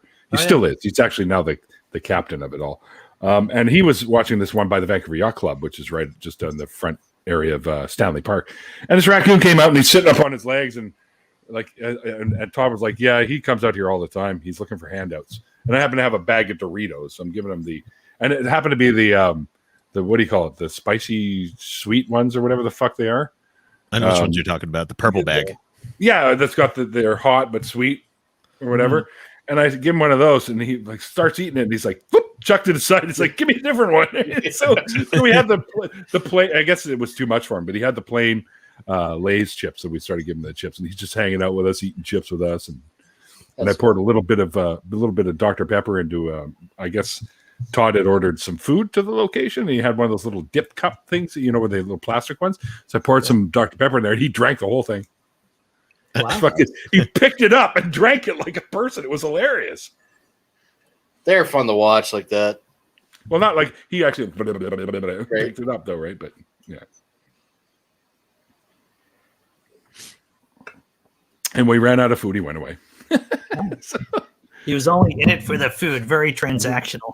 He's really friendly, and he let us pet him and shit. It was bizarre. I mean, aren't kind of like, isn't every relationship transactional when you boil it down? Yes. I mean, even like long-term ones, it's like, I'm going to be with you for a long time. Codependent, isn't That's it, Mikey. Yeah, you're close. Love? Maybe it is. Sweet chili heat, they call it. Sweet chili. Oh, yeah, those are the good ones. That's right. Yeah. Which I dig. I love those ones. I haven't had like a corn chip in almost like a year. Really? Oh yeah, you stopped kind of eating that shit. Right? I kind of stopped eating bullshit, and so I've been trying to get a bit slimmer. Apparently, I'm a Disney princess with the wildlife. I'm okay with that, by the way, Grant. Well, I became a vegetarian back in August, and it turns out that I've been able to explore all kinds of vegetarian unhealthy options. Oh yeah. Just because it's vegetarian doesn't mean it's healthy. Yeah. No, it's bad. How much weight did you put on, man? I was at 310 at my heaviest, and so I was like, okay, time to fuck. I'm 6'2", so it's still enough that you should probably not be that heavy. And so I just stopped eating fucking pretty much everything that's like carb laden. So right, yep, that seems to be the trick, right? Yeah, and I mean, I still eat. Guys, don't worry about my diet. I know what the fuck I'm doing. I've done this before, back when I was just doing like high protein, low carbohydrate kind of shit. But now I'm just doing like more fats and more proteins and stuff. And nobody wants to fucking hear about what I'm eating. But it's a matter of fact that I needed to just lose weight, and I've lost 50, so that's good. Nice. Bravo, sir. Bravo. Yeah, good for you, man. I did Weight Watchers online just using the app, and it is a transformative experience. That's what it is. I lost a decent amount of weight doing that. Yeah. And being a vegetarian too? I mean, they have a vegetarian menu? No, because you can still eat a shitload of rice and beans. Yeah, exactly. And Weight Watchers is basically just controlling your carb intake. Is controlling bread, and they give you a point system. And supposedly, from what I understand, it's one of the few systems that actually work. that's really works, scientifically proven, and not just we're going to slap Marie Osmond, and I don't know how she looks like she looked at her age, and just say that liposuction and plastic. Plastic. I know. Yeah. Well, I remember when they had their own show, Donnie and Marie. I remember that. Pretty funny show. And roll. I'm a little bit country. Right? Yeah.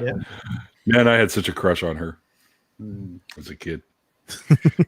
And then the episode where they banged, that was odd. That was just they couldn't make eye contact afterward. It was kind of weird. Yeah, it was kind of uncomfortable for everybody. And she just kept. They did not special, and they wanted to level up their game, right? Yeah, the parents seemed a little I can't remember. About it, but, I think they did. I think they came out and said something about it one time. Did Donnie and Marie? No, it's an old fucking legend. Bill's childhood's gonna be destroyed here. I need comfort food now. God damn it! Somebody get my bacon lollipop. look at that. Nice. Yeah, that's great, man. Now, is it Canadian bacon though? That's what everybody needs to know. What kind of so it tastes like ham. Okay. Bacon. Shut up. Oh, wow. The most angry Neil has gotten is Canadian bacon, real bacon. Wow. It is. Canadian back bacon. Yes. Is what it is. Canadian. Well, if it's the streaky bacon that has the sirloin still attached to it, that shit's good. That's delicious. Yeah, that's how the Irish cut their bacon. They cut it that way. Because it has that pork shoulder in it. It's fucking good. Yeah, but gives the rest of it a bit of flavor, even if you don't eat that bit. You have the smoked pea meal bacon here in Canada too, which is really good. And you couldn't get it out west for a long time. It's really a Eastern Canadian thing, right? But they finally, a few restaurants that left from east and came out this way. Finally, you can order it at some of the restaurants now. So every time I go out for a brunch with my mom, I go, let's go somewhere where I can get my pea meal bacon. She's like, okay. They have to bring it on dog sled. Yeah, pretty much. Yeah. As soon as you said pineal, I'm like, is that the pineal? I was going to think that's the brain gland. It's full of DMT, And that's where the spirit and the physical body interact together. Thank you, Descartes. I think that's what and I didn't know that Descartes had his own brand of bacon, to tell you the truth. But maybe he was ahead of its time. I mean, I don't know. I eat, therefore I am. Very good. Smoky. Now with extra smoky flavor. Let's see. Descartes making his own bacon brand. That's fucking absurd. I love it. Outcast X, how can you run a channel with making jokes like pineal gland bacon, smoked bacon, and be even remotely popular? How is that possible? Well, that's the thing. I'm not. Oh, that's the secret to your success, being successful. That's my secret, Captain. I'm not successful. All right, here, I'll show you. I'm going to share my screen here for a second. We're like the firework that started shooting up, and you expected to reach that arc where you're like, oh, it's going to explode. It just fell back to fucking Earth. It was a dud. This is pea meal bacon. Okay, all right, let's show. It looks like cornmeal, but it's actually made out of crushed yellow peas. Pea meal bacon, and that's back bacon that they pea meal. Okay, PEA. Yes. Okay, got it. Yes. There you go, and it's fucking delicious. Is that like a seasoning or like a dry rub they put in it, or that's the pea meal. Okay, they smoke it first, and then they roll it in the pea meal. Yeah, I've been trying to quit smoking bacon. Yeah, I know it's hard to light it too. I'm on to turkeys now. I mean, smoking turkeys down to 2 a day. We had what was it? We did a little Easter holiday sort of meal thing, I guess, and a friend of mine brought in a turkey that he had marinated in brine overnight. Oh yeah, that's smoked it, and it's like, holy fuck, that's the best thing I've ever had. Did he spatchcock it, or did he just whole? Okay. Yeah. Years ago, I deep fried turkeys, and they were delicious. Simply delicious. Fantastic, but what a fucking pain in the ass! That giant vat of oil. Mike, you showing pornography now? That's exactly. We can't control where your mind goes with these pictures, Mikey. Okay, so Well, I didn't see anywhere that you could put anything in that pink that was on there. So I'm just when there's a well, yeah, there's a way. Yeah. Yeah. You need that meat corkscrew thing. Just drill a hole in it. It's called a penis, Neil.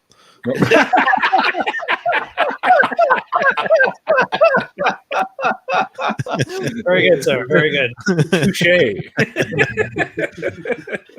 Mikey, when the delay finally hits him, he's gonna be like, points. Right.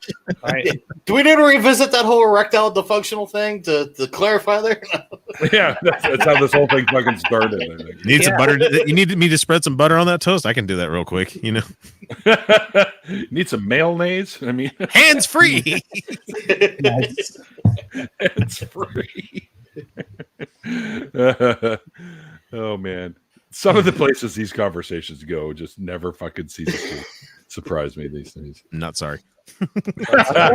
No apologies. No apologies. No, it's a common saying in my house where it's just like I'll take it to a level. My wife's like, "God damn it," and I'm like, "I'm not sorry. I'm just not." I'm not Canadian. She's like, "Not in front of the kids," and I'm like, "Kids, we turn around." We have an improv kind of mentality here in my house. We do the yes and thing, and that just gets into horrible territory very quickly. Yeah, Tesla Ranger. I was not going to go for the scientifically accurate DuckTales thing, and I'm just that's just great.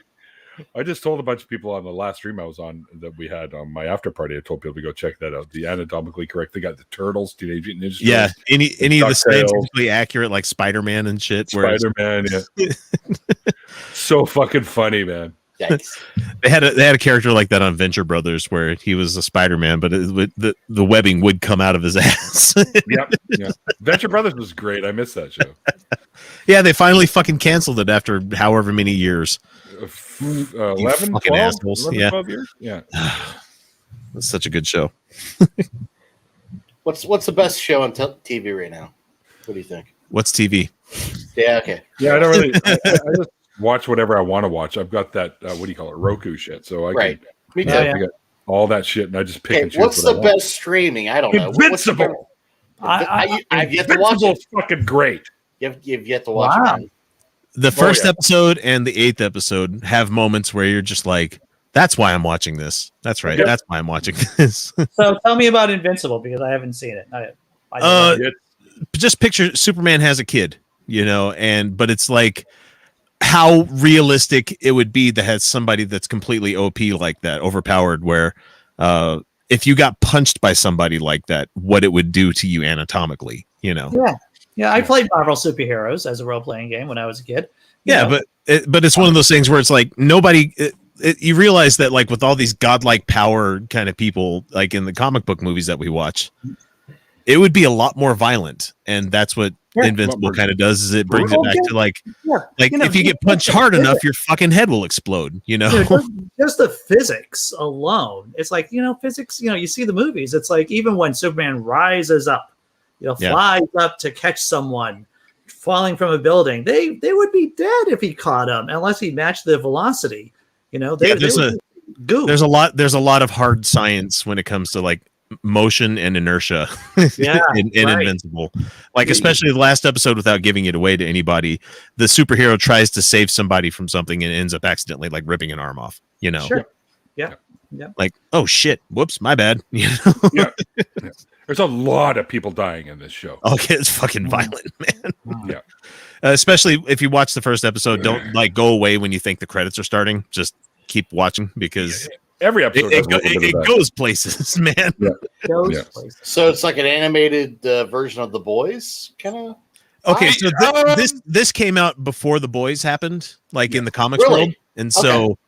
It was really well done, and it's done by the same guy that did The Walking Dead. What's his name? Okay. I can't remember his name, but before AMC fucked it up. Well, no, I mean he's not the show. I don't think he's the showrunner anymore. I don't think. But okay, so Robert Kirkman is the guy's name. That's it. That's right. He's good at writing long storylines, like with giant overarching stuff, but also not forgetting about the interpersonal stuff that happens in it. So. Like, yes, giant zombie apocalypse has happened. Yep. But let's find out what's going on with Rick and his family. You know, Right. that kind of thing. Sure. You know, back when it was good. A story instead of just, let's throw it at the fan and see what happens. Instead of fucking, let's just make this episode about Daryl. Nobody fucking cares about the ladies care about Daryl, but the ladies care hard about Daryl. That's service right there. But the voice cast for Invincible is just fucking fantastic. You have Sandra Oh playing the mom. You have the guy that played Glenn on Walking Dead playing the kid. You have the dad is J.K. Simmons, which of course. No, you're telling me he's working doing voices in something? No, he's like my favorite fucking voice actor, man. Right? Even if I hear him I hear him on the farmers commercials, and I'm like, sweet, right? I like this. Yeah. Yep. But it's got a great fucking voice acting.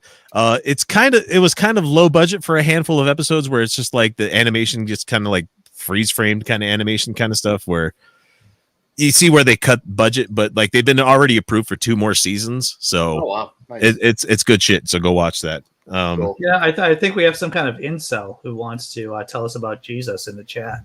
I need Jesus. Okay, I'm kidding. Jesus was gay. Right. Yeah, I need Jesus like I need a fucking bullet in the head. Yeah. But bullets in the head are real. A.M. And final. You think of when you're final, backing off? I mean, I don't know. I mean, if that's what you're into, that's fine.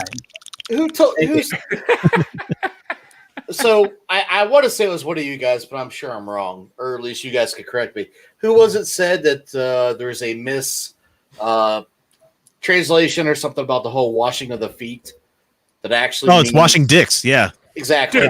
Dude, yeah. Dude, there isn't an original copy of those. First of all, all of it came from oral traditions. So how the fuck do we know any of it's even remotely accurate? Sure, but right? I'm just books were taken out. Well, there is a feet metaphor. Feet equals penis. Mm-hmm. Kind of weird thing going on with in the Old Testament when Moses' wife. He's joking, by the way. So we're good. Moses. I know he's fucking with us. Okay, cool. So when Moses gets circumcised and touches his flesh to his feet, there's something there. I think there's something in Luke too about feet and washing feet.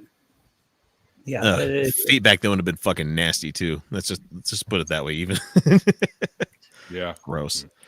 Both contexts, dicks and feet would be nasty back then. So is that why Frank Reynolds has a toe knife? I'm just wondering. You think? Stunning in Philadelphia. Love that shit. That's it. That's a great show. Maybe he read the Bible that way and thought, "Oh, I need to dig up my toes." So sure. I just saw tons of nice comment from earlier, the Donnie Marie Bang show. You can only find that on VHS now. They got rid of it. And, it's very dark and shaky and rare, very rare. Actually, I don't think it was VHS. I believe it was Beta. That was the only Betamax. Yeah. We had Beta first. Really? It was better quality than VHS, but the porn industry decided on VHS. So that's right. That's exactly right, man. It's the porn industry that makes the next format become popular, right? Yeah, they make the big. So actually, that's who we need to lobby is the porn industry because they really control everything, right? Yep. Yeah. Why do you think Blu-ray versus DVD happened? So, what the hell were we thinking? Everybody's brabbing Congress. We need to brab, whoever's taking over Larry Flint's empire. Yeah, we need those Blu-ray for our porn now because I couldn't quite see that giant zit on her ass in the VHS version. Yeah, yeah. I was starting to get limp then, but now that I see a zit, I think she's just like me. It's okay. Hey, get the plastic sheeting, honey. It's going to be like a Gwar show in here in about 5 seconds. Gwar show, nice. One of my favorite bands. I got to meet most of those guys in the group. Fucking love those. I never got to meet them, but I got shit on my shirts and stuff like that. Well, I was talking to one of the guys at the T-shirt booth at one show, and he's like, "Oh, you're one of those fans that knows what we look like outside of our costumes." And I was like, "Yep, I'm that fucking weirdo." I had a chance to meet a couple of them because a couple of them went down to Sam the Record Man in our downtown store years and years ago when they had one of their albums come out to do a signing and stuff. And apparently the place got packed. I just couldn't make it. I couldn't get down there. Otherwise, I would have been down there. Yeah, with the loss of Brocky and Corey Smoot, like they've had some hard times trying to regroup, but they're finally getting back into the swing of things. The Mike Bishop, I think is his name. He's the original Beefcake the Mighty from like the early 90s until like I think it was Casey Orr took over like in the late 90s. But he went off to go get a PhD in music. Oh, nice. And now he's back. So now he's back as Blothar is what he calls himself now. So. And it's instead of one cock that Odorous had, he has 4. It's like udders, but it's like 4 dicks on the udders. Penises. That sounds like the most. God damn it! I love Guar. They're fucking awesome. Superhero there is. What I like about him is that there's so many people that are like, "Oh, that's just vulgar. That's horrible." I'm like, that's the fucking point, guy. Yeah, exactly. It's hilarious. That's what it is. Like they're playing to not be human. They're not like people that you think that they're going to be like, oh God, these guys are just vulgar and disgusting. They're saying the worst things. And like, yeah, because they view humanity as below them. They're space conquerors. They're fucking pirates. They're, it's like you can't put them on the same kind of the morality of other people making this kind of music. I really like that Lovecraftian story, Utter of Penises.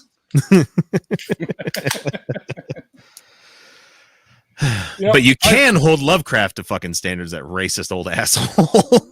Yeah. We live right down the street from Providence. We're in Boston, and we were going down to Providence. We go down to Providence all the time, before the pandemic. And there's this statue of Lovecraft that's been created, but it's hidden away because the fact that he is not he's not palatable by modern tastes. I guess that's right. No. I mean, he kind of wasn't at the time too. I mean, he was like writing papers against what he would call like the Negro race back then. Like, just go watch Lovecraft Country to find out how much of a shitheel that guy was. It's fantastic. It is. He was a fucking piece of shit, is what he was. Then, but I do love his stories, but he was a piece of shit. I want you guys to go find a musical that was put out a while back called A Shoggoth on the Roof. Oh, never heard of it. I was a Shoggoth. Oh no, okay. So it's Fiddler on the Roof done like the musical done with H.P. Lovecraft lyrics. Sure. Oh.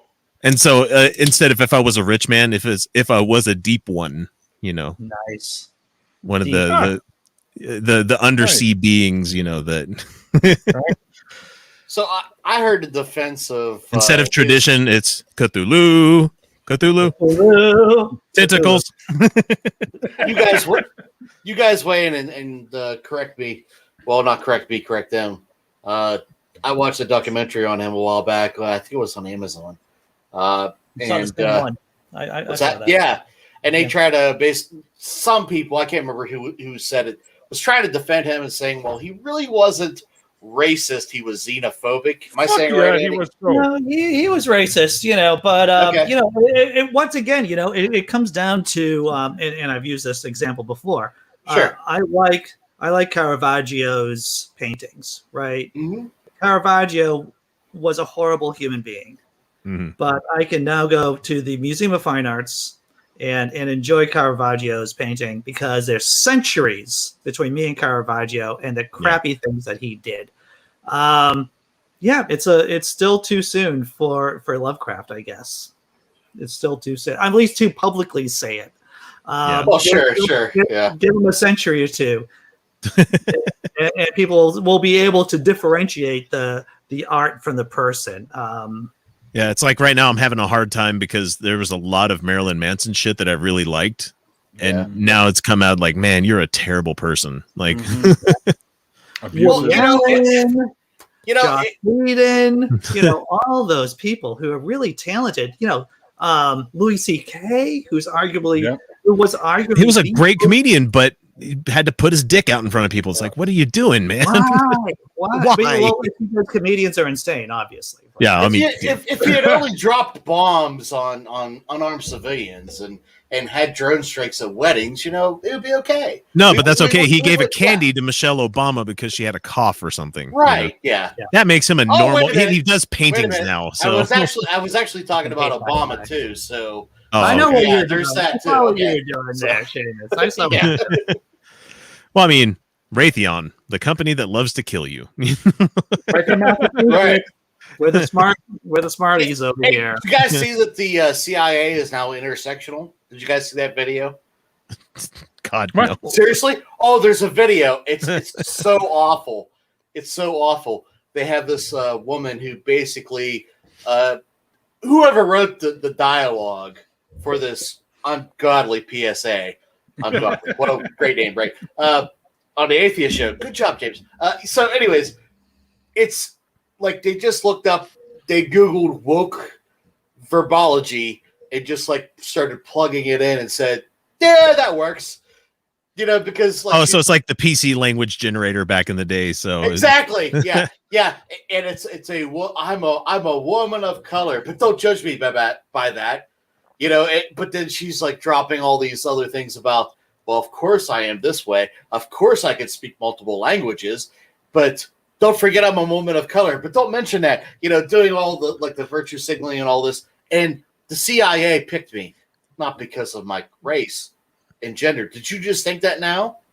You suck. Doing like all of the bullshit that people freak out about, right? But now it's for the CIA, so it's okay. It's so horrible. It's so horrible. Interestingly, the CIA used to get a lot of people from BYU, as I was talking about earlier. Because, really? I did not know that. Well, because they were they were point? pretty well known to be trusted. I mean, they would pass a background check because they have no alcohol problems, no drug problems, True. Hardly any financial problems. And they would also usually they go on their mission and come back and go to BYU, so they already speak a second language. And so, there you go. Yeah, and they do a lot. They did a lot of recruiting out from BYU.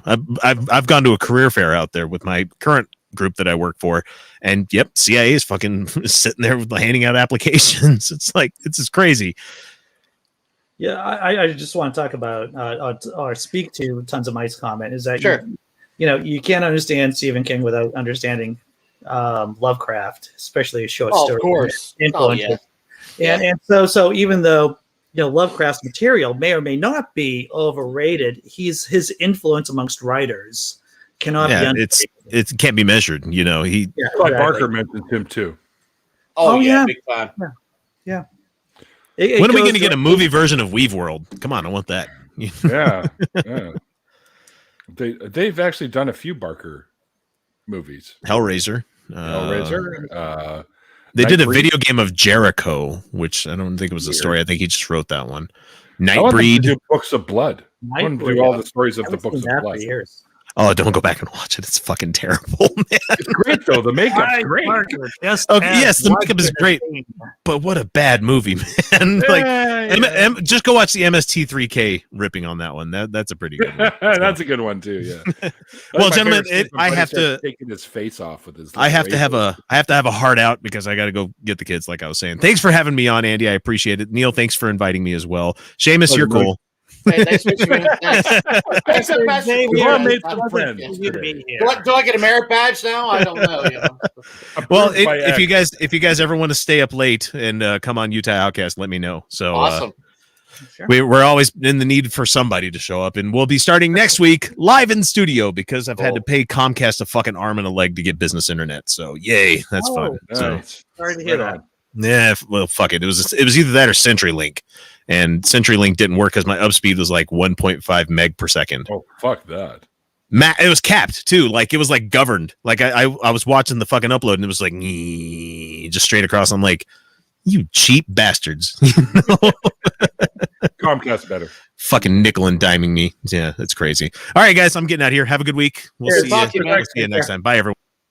Bye. All right, so we're never having him back on the show again, ever. No, I'm just kidding. I'm intimidated by his bald. I thought that was an unspoken thing. Right? You didn't have to say it. I know. I got to fix that brain to mouth thingy, right? where You got to remember, Neil, inside head voice. Inside right, head voice. right.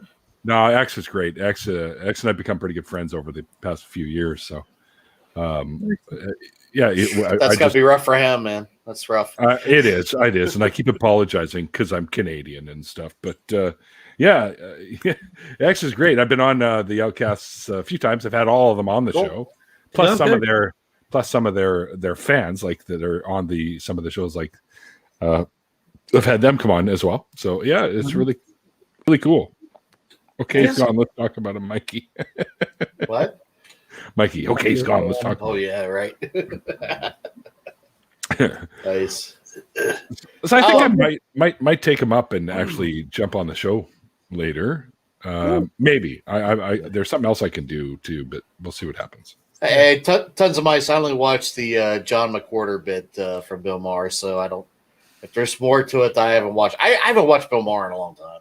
I'm not a huge fan.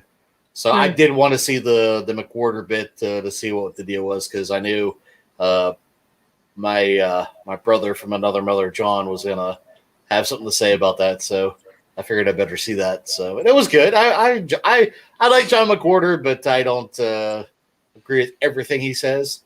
So I do love listening to him and Glenn Laurie go back and forth. If you guys ever listen to that, that's a fun go back and forth. So just saying. So it is interesting. So I've been keeping up with John Oliver since it's only like one show every week. So, that is entertaining as well as informative. The only I kind of stopped watching him over the Venezuela stuff because, and maybe it's changed since now. Time Warner, is that who owned it before, or was it AT&T? I don't know what the switch was. But I've noticed that when certain people own certain outlets, some people can say things that they should, or they say things that they shouldn't say under certain outlets. And the whole Venezuela thing, he had a horrible take on it. Horrible.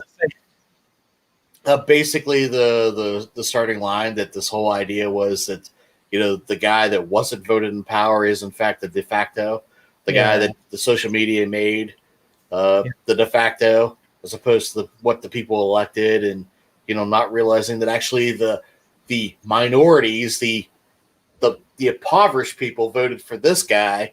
It's only the elites, like people look up here, right? So the same arguments that we argue here whenever that happens is going on there, but we're on the wrong side of it. Yeah. But he wasn't looking at it that way. And these people are being impoverished and they're not getting food. Yeah, because how long has, us put trade embargoes on people and try to keep food from getting in there? Yeah. That's what we do. We do that well. That's one thing we do well. We don't build cars worth a fuck here, but we can fuck up your country. So the reason why social democracy works is because it's Canada and socialism at the same time. But if you just have socialism without democracy, then that's poor. That's bad. That's what you get basically. So if we subtract one and then things go to shit, it's easier for us to knock it over, right? Well, for the saying, Andy? What I'm saying is that the U.S. government doesn't care about assholes, whether or not they are pro-American assholes or pro-U.S. assholes. That's what they care about. Well, it's all like 100 years now that we started this whole thing. Instead of protecting America, it's protecting America's interests. Once we change that label, and that's the whole. What the fuck was his name? Steadley. He was the most decorated war hero. You know what I'm talking about? Where's the Racket? You ever read that book? I haven't read the book. I don't think it's Smedley, which is a great name, by the way. That's his first name, believe it or not. Oh, I can't remember his last name. Hopefully somebody sounds like a Muppet name. It does sound like a Muppet name.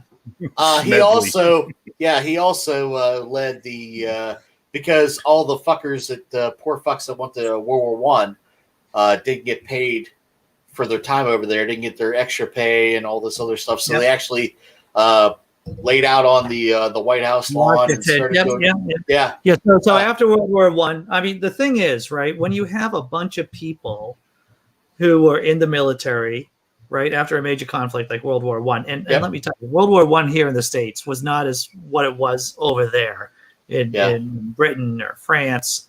Right. But the thing is, when you screw people over who actually did their service, that's a bad idea. And who was the general who Smedley Butler? Sorry, Smedley, but was he the general that wiped them out? Basically, because there was a tent city of veterans of World War I. You know who that was? Eisenhower. Yeah. Just following orders. Yep. Yeah, so were the Nazis. Smedley D. Butler. That's it, man. You got it. Yeah. See, Andy, if you want to bring it down, that's how it's done, motherfucker. Okay, I just showed you. That was a setup. We've got almost 2 hours without really talking. We had lots of fun. I feel like we're like, whenever, well, you can tell me if I'm wrong there, Andrew, that this is kind of like whenever the comedian comes out and he warms up the crowd before the real show starts. I feel like that's what we just did for 2 hours. Isn't that the fluffer? Right. Oh no, that's something completely different. That's something else. Yeah. Yeah. That's beta before the VHS. Yeah. Right. Nice. The fluffer. I'm the fluffer. I do a lot of cleaning up after too. So. Yeah.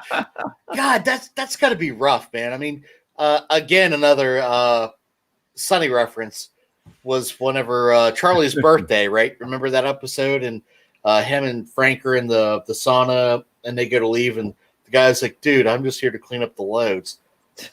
What a rough life that must be. Yeah, there's a place down the street for me. And there's a TikTok video about this, by the way. Just in terms of, this isn't just Andy talking about what's the app? I got to download it now. Right on Mystic Avenue, there is a porn store here in Somerville, in the great city of Somerville, Massachusetts. And they give you a coupon so that, now, mind you, I only heard about this. I drive by this place all the time because it's right off the highway and I have to pass by it to get to my house. But supposedly, they give you a coupon to go into the private room to watch a video of your choice for you to do your business. Of course. And the person who has to wipe that up, I don't know. That's nothing. They actually have a name for them. Those people. I learned this because a friend of mine was one of those people way back in my early 20s. I had a friend that did that. They call them jizz moppers. Well, there's nothing left to imagination with that name, Neil. I have to tell you. Nope. They did that on purpose. Right there. There's no euphemism. Would you like to be a jizz mopper? No. No thanks, but what a thankless job, though. Oh, yeah. So probably my best friend in high school was also because we're in West Virginia, we're all related. So we found out we were very, very, very distant cousins, but we end up calling each other cousins as a joke, really, more between us, right? I still love the guy. He grew up in an abusive family. It was a very bad situation. Him and his mom basically fled the situation and moved to Pennsylvania, moved to Pittsburgh.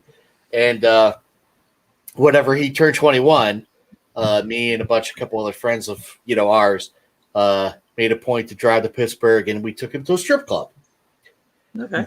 Big mistake. I won't. Honestly, we don't have enough time to go into what happened there, because that itself is a show, because it's tragically hilarious, and I mean that in both ways. But I'm sure I told you about my buddy who puked up on a stripper, right? I mean, that had to have been one of the strippers. Okay, you taught me there on that. That did not happen. But anywho, he every time after that, when I would hang out with him, because I try to do as often as I could, but shit, life sucks when you get older, right? Just does. And every time I hang out with him, whoa, is there a strip club in this town?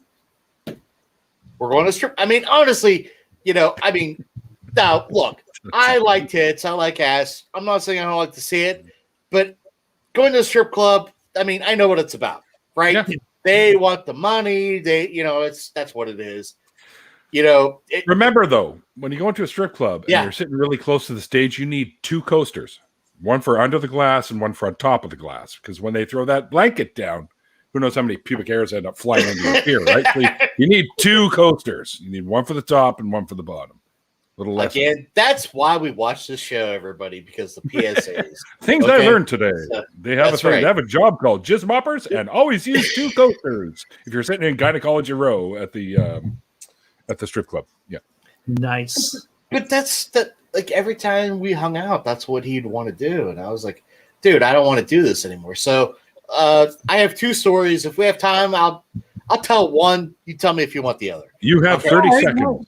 Okay, so the first story I will tell was after an X amount of visits between myself and other friends, me and one of my friends decide we're going to go this weekend together. And when we hang out, we're going to try to, bond and say, no, we will not go to the strip club, Dan. We are not going, right? We're going to hold tight. This is what we're going to do. So we hang out, and he puts on a film, which is called Erotica or something. It's like it actually like had some Oscar buzz, but clearly, it was just like a low budget soft porn that had some good dialogue or like all my old home movies. Yeah, exactly. Yeah. Which are all on beta. I know about your family film, Neil. It sounds very Duggar. Beta. Mine are all on Super 8. Oh, so this is going on. I'm like, Jesus Christ. So I'm talking to my other friend. We're like, yeah, we're not doing this. So, and he also has cats, and I'm allergic to cats, and so I'm taking Benadryl. So I'm like, dude, I'm doing one of these, right? So I'm trying to hold on for dear life, and I'm like, so, my other friend's like, we got to change something up, do something. I'm like, well, I know what I'm going to do. I'm going to go to my go-to. We need some beer. We need to go out. We need to have some beer. And Dan's like, boom. Hey, I know the perfect place. Great. It's just down from this other place. We should go there. If it's a strip club or not. No, it's not a strip club. Just wait and see. I heard about this place. Okay. We pull up. It's a porn store. Now, he heard about this place. We walk in. Soon as we walk in, there's like 12 people there. They all turn. Dan! It's like walking into fucking Cheers with Norm. Okay? And we're like, really? You heard about this place, Dan? You heard about this place. Jesus fucking Christ. So I heard about this place. He's like he's a regular. Yeah, I mean everybody fucking knows about him, right? I don't know. We have your doll here ready for you, sir. All lubed up. Yes. your Danica Patrick vagina is ready over here. I actually got sent something like that in the mail from a fan of my old channel because I had made a joke during one of the videos about slapping some ass on the show, and everyone. Nice. So somebody bought a little one of those squishy. How hard you slap it? Somebody sent me a little squishy bum, so I gave it away to a friend of mine.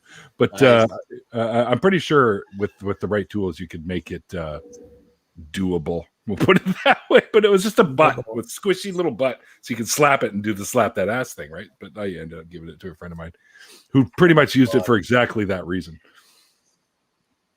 No, it wasn't a sex toy. Don't go carried away because it was not a sex toy. It was just a squishy bum. It was like a novelty joke thing. It was like, it's like this big, right? So it's just a little butt and you'd smack it, right? And that's all. It's like those stress things that you squeeze. This one you had to hit. Did it have a hole? That's all we need to know. Dog toy there was no hole. There was no holes. Look, Mikey, sure. Dude, there was like, when the hell did I was like in 2009, 10, somewhere like that. Yeah. Yeah. I don't still have it. I gave it away to a friend of mine who thought it was the funniest fucking thing he'd ever seen. I'm like, you don't get out much, do you? So, yeah. Yeah. So now that we're in the extra innings of the show, I'm going to bring the party down. And so, as many of you know in the chat who've been following the channel, I met my biological mom for the first time, maybe about 3 weeks ago, and now it's Mother's Day tomorrow. and I have done I've actually gotten into arguments with my friends about whether or not to send her a card or not, and I've decided Why that wouldn't I'm. you? Well, let me tell you about the joke I wrote, Neil, because I have mixed feelings. Yeah, I get it. I get it. All right, Yeah, so here's what's? Wait a minute. For those that don't know, give the whole story. I mean, you throw that out there that it's your biological mom. So come And I on, are both adopted. We're both Yeah. adopted. So, you bastards, come on, settle down. You're just like Not Jesus. anymore. Not You're anymore, very Seamus. much we like know Jesus. who our mothers are now. Yeah, I'm joking. Come on. So Mine passed away, mind you. yeah, right. Huh? So, really? by Whoa. 23andMe. Your 23andMe. biological mom passed away, Neil. I'm so sorry. I didn't know that, man. I'm sorry. Yeah, back in 2013. Yeah. Oh wow! Did you guys get to meet at all, or did you? Oh want to meet, yeah. or- Yeah. We met back in 2000, so I got 13 years at least with her. So Oh, that's Oh, good. that's Man. good. Was it good? 13 years, or was it? I still see the rest of it. And I lost my biological sister in a motorcycle accident too, which is kind of hard. Wow. Yeah. Yeah. I'm sorry, man. I'm sorry to hear all that. It's like the family got cursed when I came in. Well, so hey guys, this was great. I just think that you should try to bite some of my style with being just inconsequential. You know, It that is. if I was It going to have a totally brand, is. It totally is. It totally is. you know, if I could smear my inconsequentialness around, then things just go on with Andy or without Andy, and maybe with less laughs. I don't know, with less farts, perhaps. Yeah. But yeah, Well, so what's the deal with you and your we biological? we love you, Andy. That's all that matters. So That's right. We wouldn't be here otherwise. All right. Oh. Well, that's because you're online and you can't smell my musky odors. That's what it is. So, yeah, I have went down- smell-o-vision.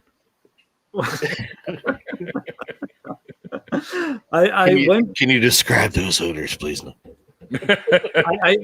I could give you a Lovecraftian explanation of how my odors are. They would Imagine, if you will, Yes. if somebody threw up on the heater and then put old socks on the top of the vents. There's some fungus Ew. involved too. There's some fungus. How did you guess my kink, man? What the fuck, dude? How did you know what I was into? Radiators and vomit. Spy cam. What the fuck, dude? Yeah, you motherfuckers. You fucking Canadian motherfuckers. You're always spying on us. And you blame it on the CIA. I knew it. I knew That's it. right. I'll show you the little black box secret here. And The little black box shows the secret. oh, yeah, it's a little black box secret. I've got them everywhere. Little spy cams, kids, right here. They're all over the place. You bastards. I've got all that footage of you with the radiators right here. Wow. I'll give you No, Was never that mind. in the We'll talk later. vaccine? That's a callback. I think that was in the vaccine, that little chip. You just crapped it out. Well, that's why I'm bringing it with me tomorrow, so they can inject me with it. Good. Of course. I need better 5G, right? So Who doesn't? Yeah. Your arms tend to glow at night, but you know. I That's just okay. I just throw some duct tape over it, you know. that's okay. I'll just use it when I can't find my way in the house. I just stick my arm out. CIA. Fuck, Canada. dude. You know, again, you're Intelligence. MacGyvering me. What the hell? Holy shit, Grant. Canadian Oh, my intelligence. mind is agency. blown. Canadian. That's right. You motherfuckers. You We're fuckers. watching you. Mm. So, what is the name of the Canadian Intelligence Agency? Obviously, there's a Canadian Intelligence CSIS. Agency. Maple syrup. CSIS. That's not maple syrup. Canadian is Secret Intelligence Service or whatever it is. Canadian something intelligence service. Yeah. Right. CSIS, it's called. The fact that you don't know it off the top of your head says something there, Neil, though. Okay? Come on. No, I said CSIS right away. Did you? That I'm was sorry. I fast. didn't hear it. That was fast. You knew what it was. Yeah. CSIS? Canadian Security Intelligence Service. That's You just Googled that. because I couldn't remember the first S. I couldn't remember if it was a Canadian Secret Intelligence or a Canadian Service Intelligence Service or Canadian. What the hell was it? Security Intelligence Service. Right. So I can never. I can remember. So anyway, a gal I used to date in the early '90s, Dad was a member of CSIS. So. Oh, really? Well, that's what they told you. So you didn't. He mysteriously broke up with me a few weeks after we learned that because I guess he was. I prefer to call the CIA the cannabis intelligence. Is that it? Oh, right. Syrup intelligence. Yep. Syrup intelligence. Yeah. Very conspicuous. That Canadian intelligence agency. In a world. Good one, man. Cthulhu had the flu, and eldritch odors, Eddie Hall, were birthed upon the world. Yeah. Yeah. Actually, Bionic Dance, who I've spoken to, and she would like to be a guest on our next one. Oh, cool. She wants to do wants me to do some of the an opening thing for her animated movie where I do that of voice, where I do the inner world. Oh, you could do it, man. You could definitely pull it off. What's her animated movie about? Now I'm curious. It's called Quinn Redshift is the name of it, and she's still working on it. She says it's really, really hard to make an animated movie when you're doing it all by yourself. Right. So yes. Yes. It's moving quickly towards me, from what I understand. That's what she said. No, I'm just gonna keep saying that. So yeah. Shitty Redshift. Somebody mute Seamus. Redshift. Yeah, it's just quickly moving towards you. But it's not so quickly moving. But she's still working on it. Cool. It looks like it's gonna be a lot of fun. She does a lot of animation for her show already, for her channel already. Yeah. But she she does a whole little intros and outros. Nice animation stuff. She's very good at it. She's funny. Her name's Kate, by the way, Kate Farr, and she's very, very funny lady, and she's really cool. We have someone in the chat called Mighty Mouse. No. He's the Mighty Mouse is a regular. I want to hear Andy's story about his biological. What? You haven't heard the story? I thought you see me so much on my channel. I thought that I've already told the story about my biological mother. I thought that's been one of those things that I've talked about. Yeah, we talked a little bit about it on one of my after parties too when you were on. Oh yeah, well yeah. But to tell you the truth, whenever they come up with whenever they complete the animated movie, they can definitely come on and I'll just talk with them. And because people come on I know you just think, Seamus and Neil the 604 Atheist, that the only thing I do is drink on this channel, but I actually talk to people. There's I've things. seen your shows. Disappointed Cat and all that. I've seen them. Yeah. But I'm usually at work, so I don't really interact much. So. Oh, right. Well, West Coast Atheist Dave there, he comes on. Yeah. He speaks very highly of you. I want to say that. Oh, yeah. He's like, Neil lives right down the street from me. We do blood. I don't know. There's kind of a weird kink thing you guys do. That's okay. I'm very open about that. If that's what you're up to, then that's what you're up to. Well, thanks, Ed. Yeah, I appreciate that. Yeah. Right. Yes, he's a member of my blood donation team. So yes. Yeah. He's a good blood boy. He's a very good blood boy. Him and Randolph and I go together and donate blood. And there's other people that pop in with us too. So fuck. I'm glad you brought I'm gonna misremember this though. Randolph. And I want to own this because it's so good, but I can't remember who told me this. Oh shit.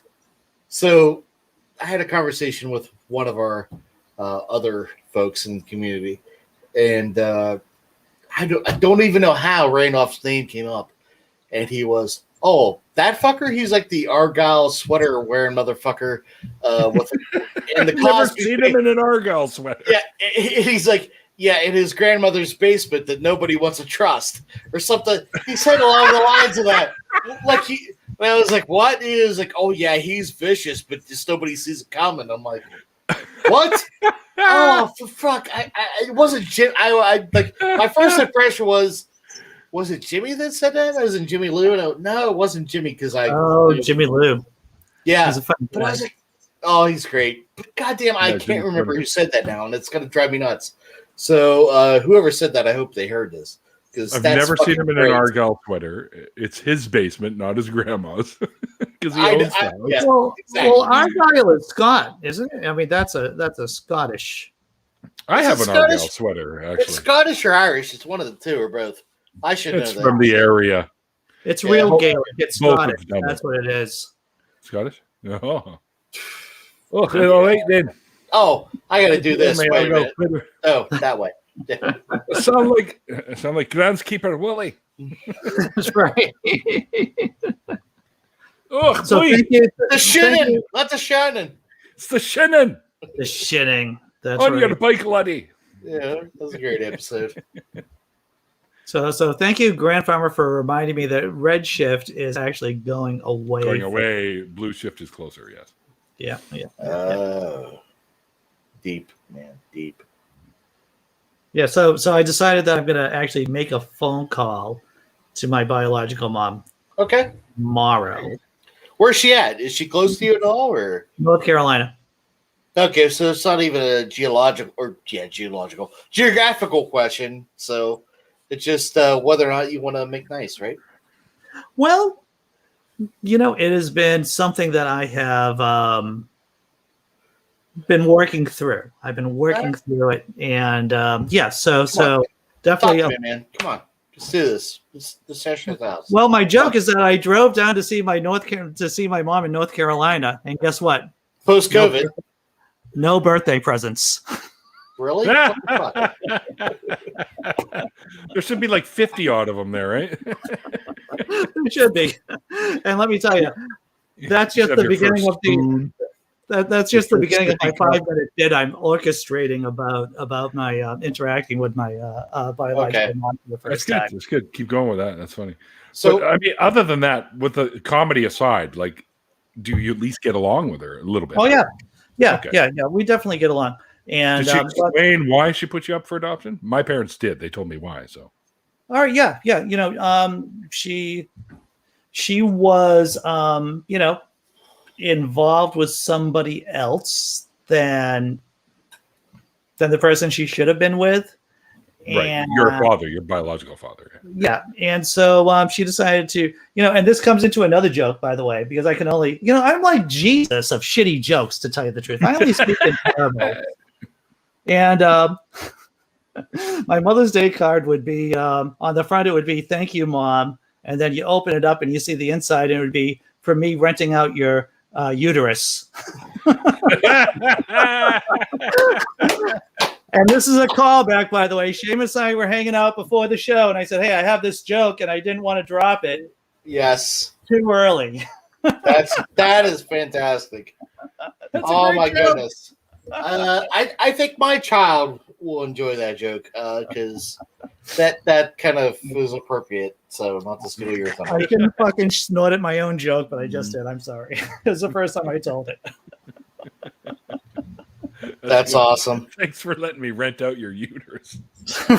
Wait, see, that's why you didn't get any birthday presents, Andy, or back rent. That's right. There's a graph somehow, Neil. There's a graph of how much the rent would be increasing in terms of the crappy birthday presents I would have got. In there, right? So. And you know about rent. It has gone up exponentially since 1968. So, right. Yeah. As somebody smarter than me said, the rent is too damn high. The rent is too damn high. Exactly. Too damn high. Yeah. And I should be too damn high right now, actually. Oh, please. I wish. The gummies are kicking in, folks. The gummies are kicking in. Sweet. So no show for you tonight, Neil. No show for you. I screwed up. Man. I screwed up, but we haven't done this in so long because of shit that's come up. Yeah. So I opted this one over something else. I mean, my show I do 3 days a week. It's okay if I skip one here and there, right? Hey, Andy, we should feel so lucky, don't you? We should just. No, it's not about that. It's priorities, man. I know. I'm just fucking with you, my man. Oh yeah, of course. So, and honestly, I am over the moon, as you know, about your mom. So I'm glad things are going well there. Yes, actually, Seamus is one of a small handful of people that's constantly checking with me on how she's doing. So, and I appreciate that, brother. I really do. Hey, it's just me being me. So, and me loving you for a long time, and wanting to spoon you. Of course, the outside spoon. Lots of time left. Lots of time left. Yeah. So, and grooming your hair and holding it close. Sorry. All right. Anyways, wow. You gonna comb my mustache too? Because I like that. I was hoping for a mustache ride, actually, but you know. Oh well, we'll talk. Okay. It's a big stash. There's lots of room. I could probably do 2 at a time, really, if I put some effort into it. So all right. So I should start closing down the show. Seamus, am I supposed to be over on your channel tomorrow? Am I supposed to be doing things? Well, first off, I'm good as long as you guys are as first time. But yes, you are definitely on the show tomorrow.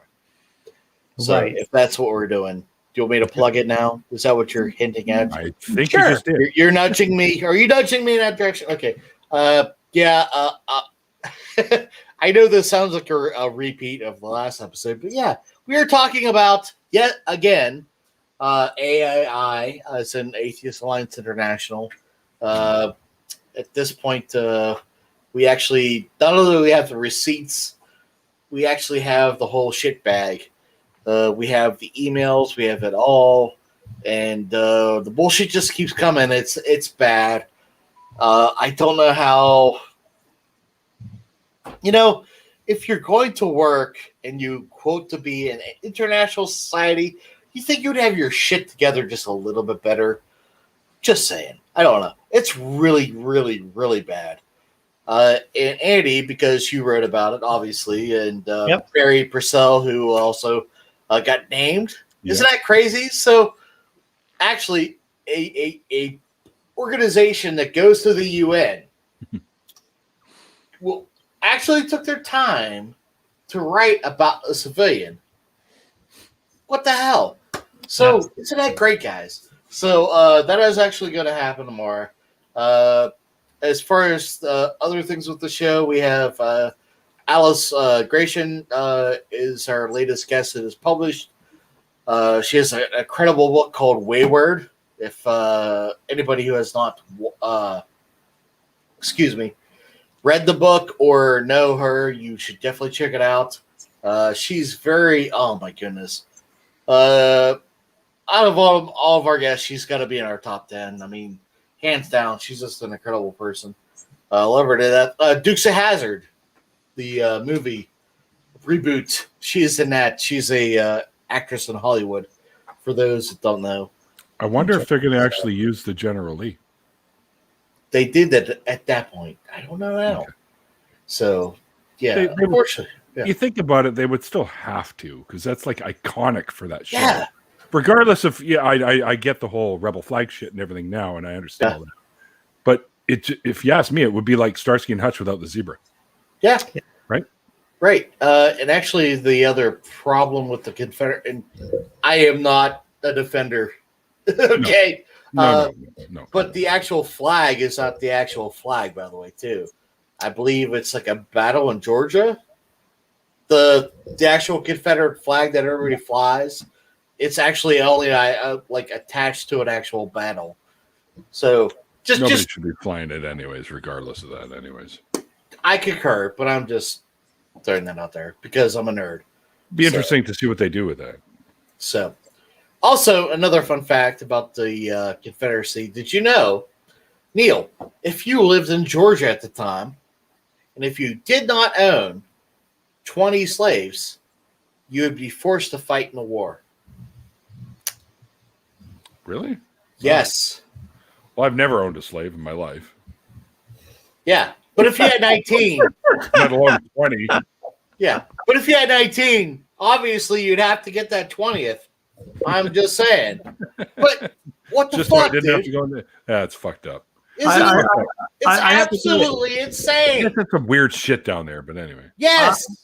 I will always say this when talking about the Confederacy. If you haven't seen the Confederate States of America, which you can see on YouTube, once again, it's called the Confederate States of America. It's a satirical look at Ken Burns' the Civil War series. It's hilarious. And you will learn shit too. You will learn things. Yeah. Dark things. It is absolutely unfortunate. And, I'm all about, sorry, I know we were doing a plug and I'm now talking about shit. I'm absolutely about eliminating the Jim Crow statues because that's what they were. Of those motherfuckers. But yeah, there are some people that died for the Confederacy that weren't racist. I'm just saying. So, just got fucked up. They got screwed in the situation that just was unfortunate. You can be actively complicit and still be part of the crime, right? Okay. Well. Let me tell you a story. I had a girlfriend who had whose best friend, BFF. So much for ending the show. Okay, no. This is about the good SS. You're talking about the Confederacy. We're going to talk about the SS, right? So she was telling me, thank you. that BFF's grandfather was part of the SS, and I said, well, he sounds like a insert C word. Yeah. And no. He was part of the good SS. And I'm like, what? I'm sorry. That doesn't seem right to me. That's bad. That doesn't What's sound the right. good SS?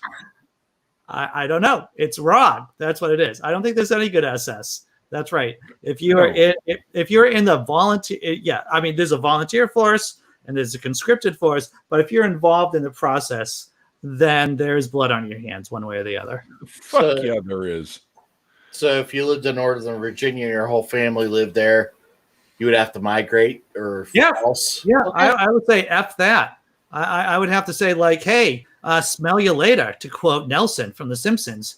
It's like, I am sorry that all you guys in my blood relation family feel like you got to go with this whole slavery vibe going on here. But Andy out. I gotta be I gotta follow my own song here, and good luck with all that.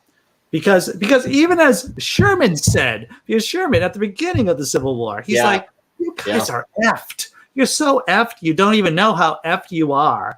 Have you looked at the graphs? Have you looked at the numbers? 1/3 of the population of the southern states are black. You only have the population of soldiers available is like a smidgen of what the Union has.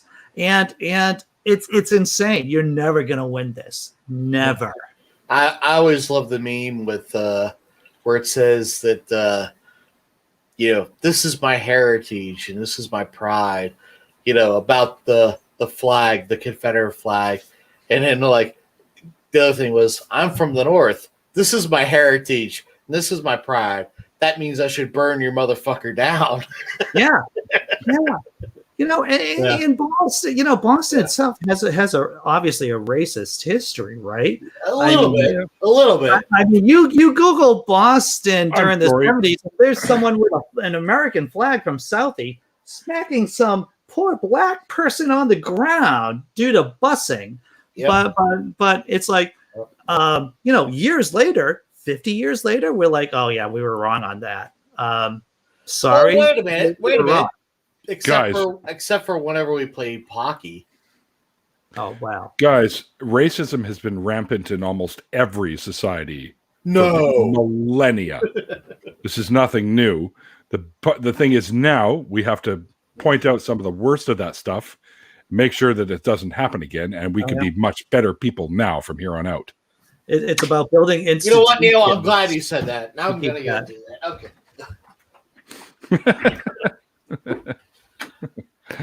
I got an itch. There we go. I lost my back scratcher. Fucking handy little thing. It's right in your pocket. Nice. Yeah, it's like one of those old school antennas you used to get. Yeah. Which reminds me of a joke. Nice.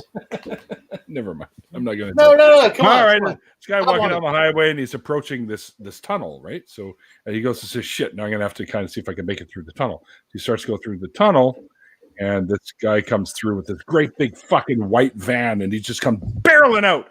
Except his antenna is all bent backwards, right? So when he walks up, the guy's like, "Holy shit!" And then the antenna flips forward and hits him right in the dick. And he's like, "Oh, fuck me." So he's like, "This hurts a lot. I got to go see the doctor." So he goes to see the doctor, and the doctor says, "Oh, yeah, you got a case of venereal disease." Very nice. All right, so if we're going to do racist jokes, I'll give you one. That wasn't racist. You queued it up as such. So Pat Mooney, I think is his name, right? What am I getting right? The van was right. It was white. Is that what it is? It's just that's how the joke was originally told. Pat Mooney. I'll be back. Okay. God damn. Okay, Pat Mooney. I think he was the guy who was on Shapiro. Shapiro. Dave Shapiro show. Yeah, Shapiro show. I know it's Mooney, but I think it's Pat. Fuck that guy.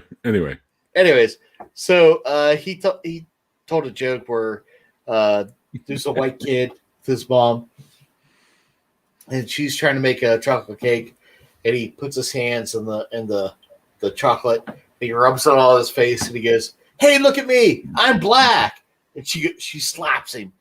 She goes, "You never say that. That's not how we are. Go talk to your dad." Kid wanders off, goes talk to his dad, and he said, "Mom said to tell you this. Hey, look at me. I'm black." Whack. "We don't do that. We don't talk like that. Go off. Go talk to your granddad." Wanders off to his granddad. "Hey, Dad. Hey, Granddad. I'm black." Whack. "Go to your mom. You didn't be raised like this. What's wrong with you?" He wanders back, and his mom's like, "So what'd you learn?" And kid's like crying, because he's been whacked, right? He's like, "All I know is I've only been black 5 minutes, and I hate white people." Yeah. I've heard a version of that myself. Mm-hmm. Yeah. I thought it was so many veterinarians in Vietnam. I don't know why there's so many libertarians who are librarians either. Iron charioteer, to tell you the truth.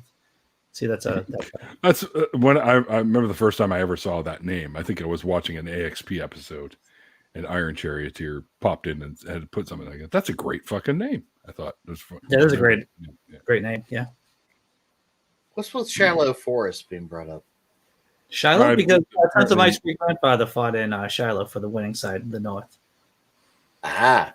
What the real thing the real. Let me tell you about the real takeaway from the American Civil War. It was the. I gotta go here, guys. Okay. All right. So we should bust out. All right, everyone.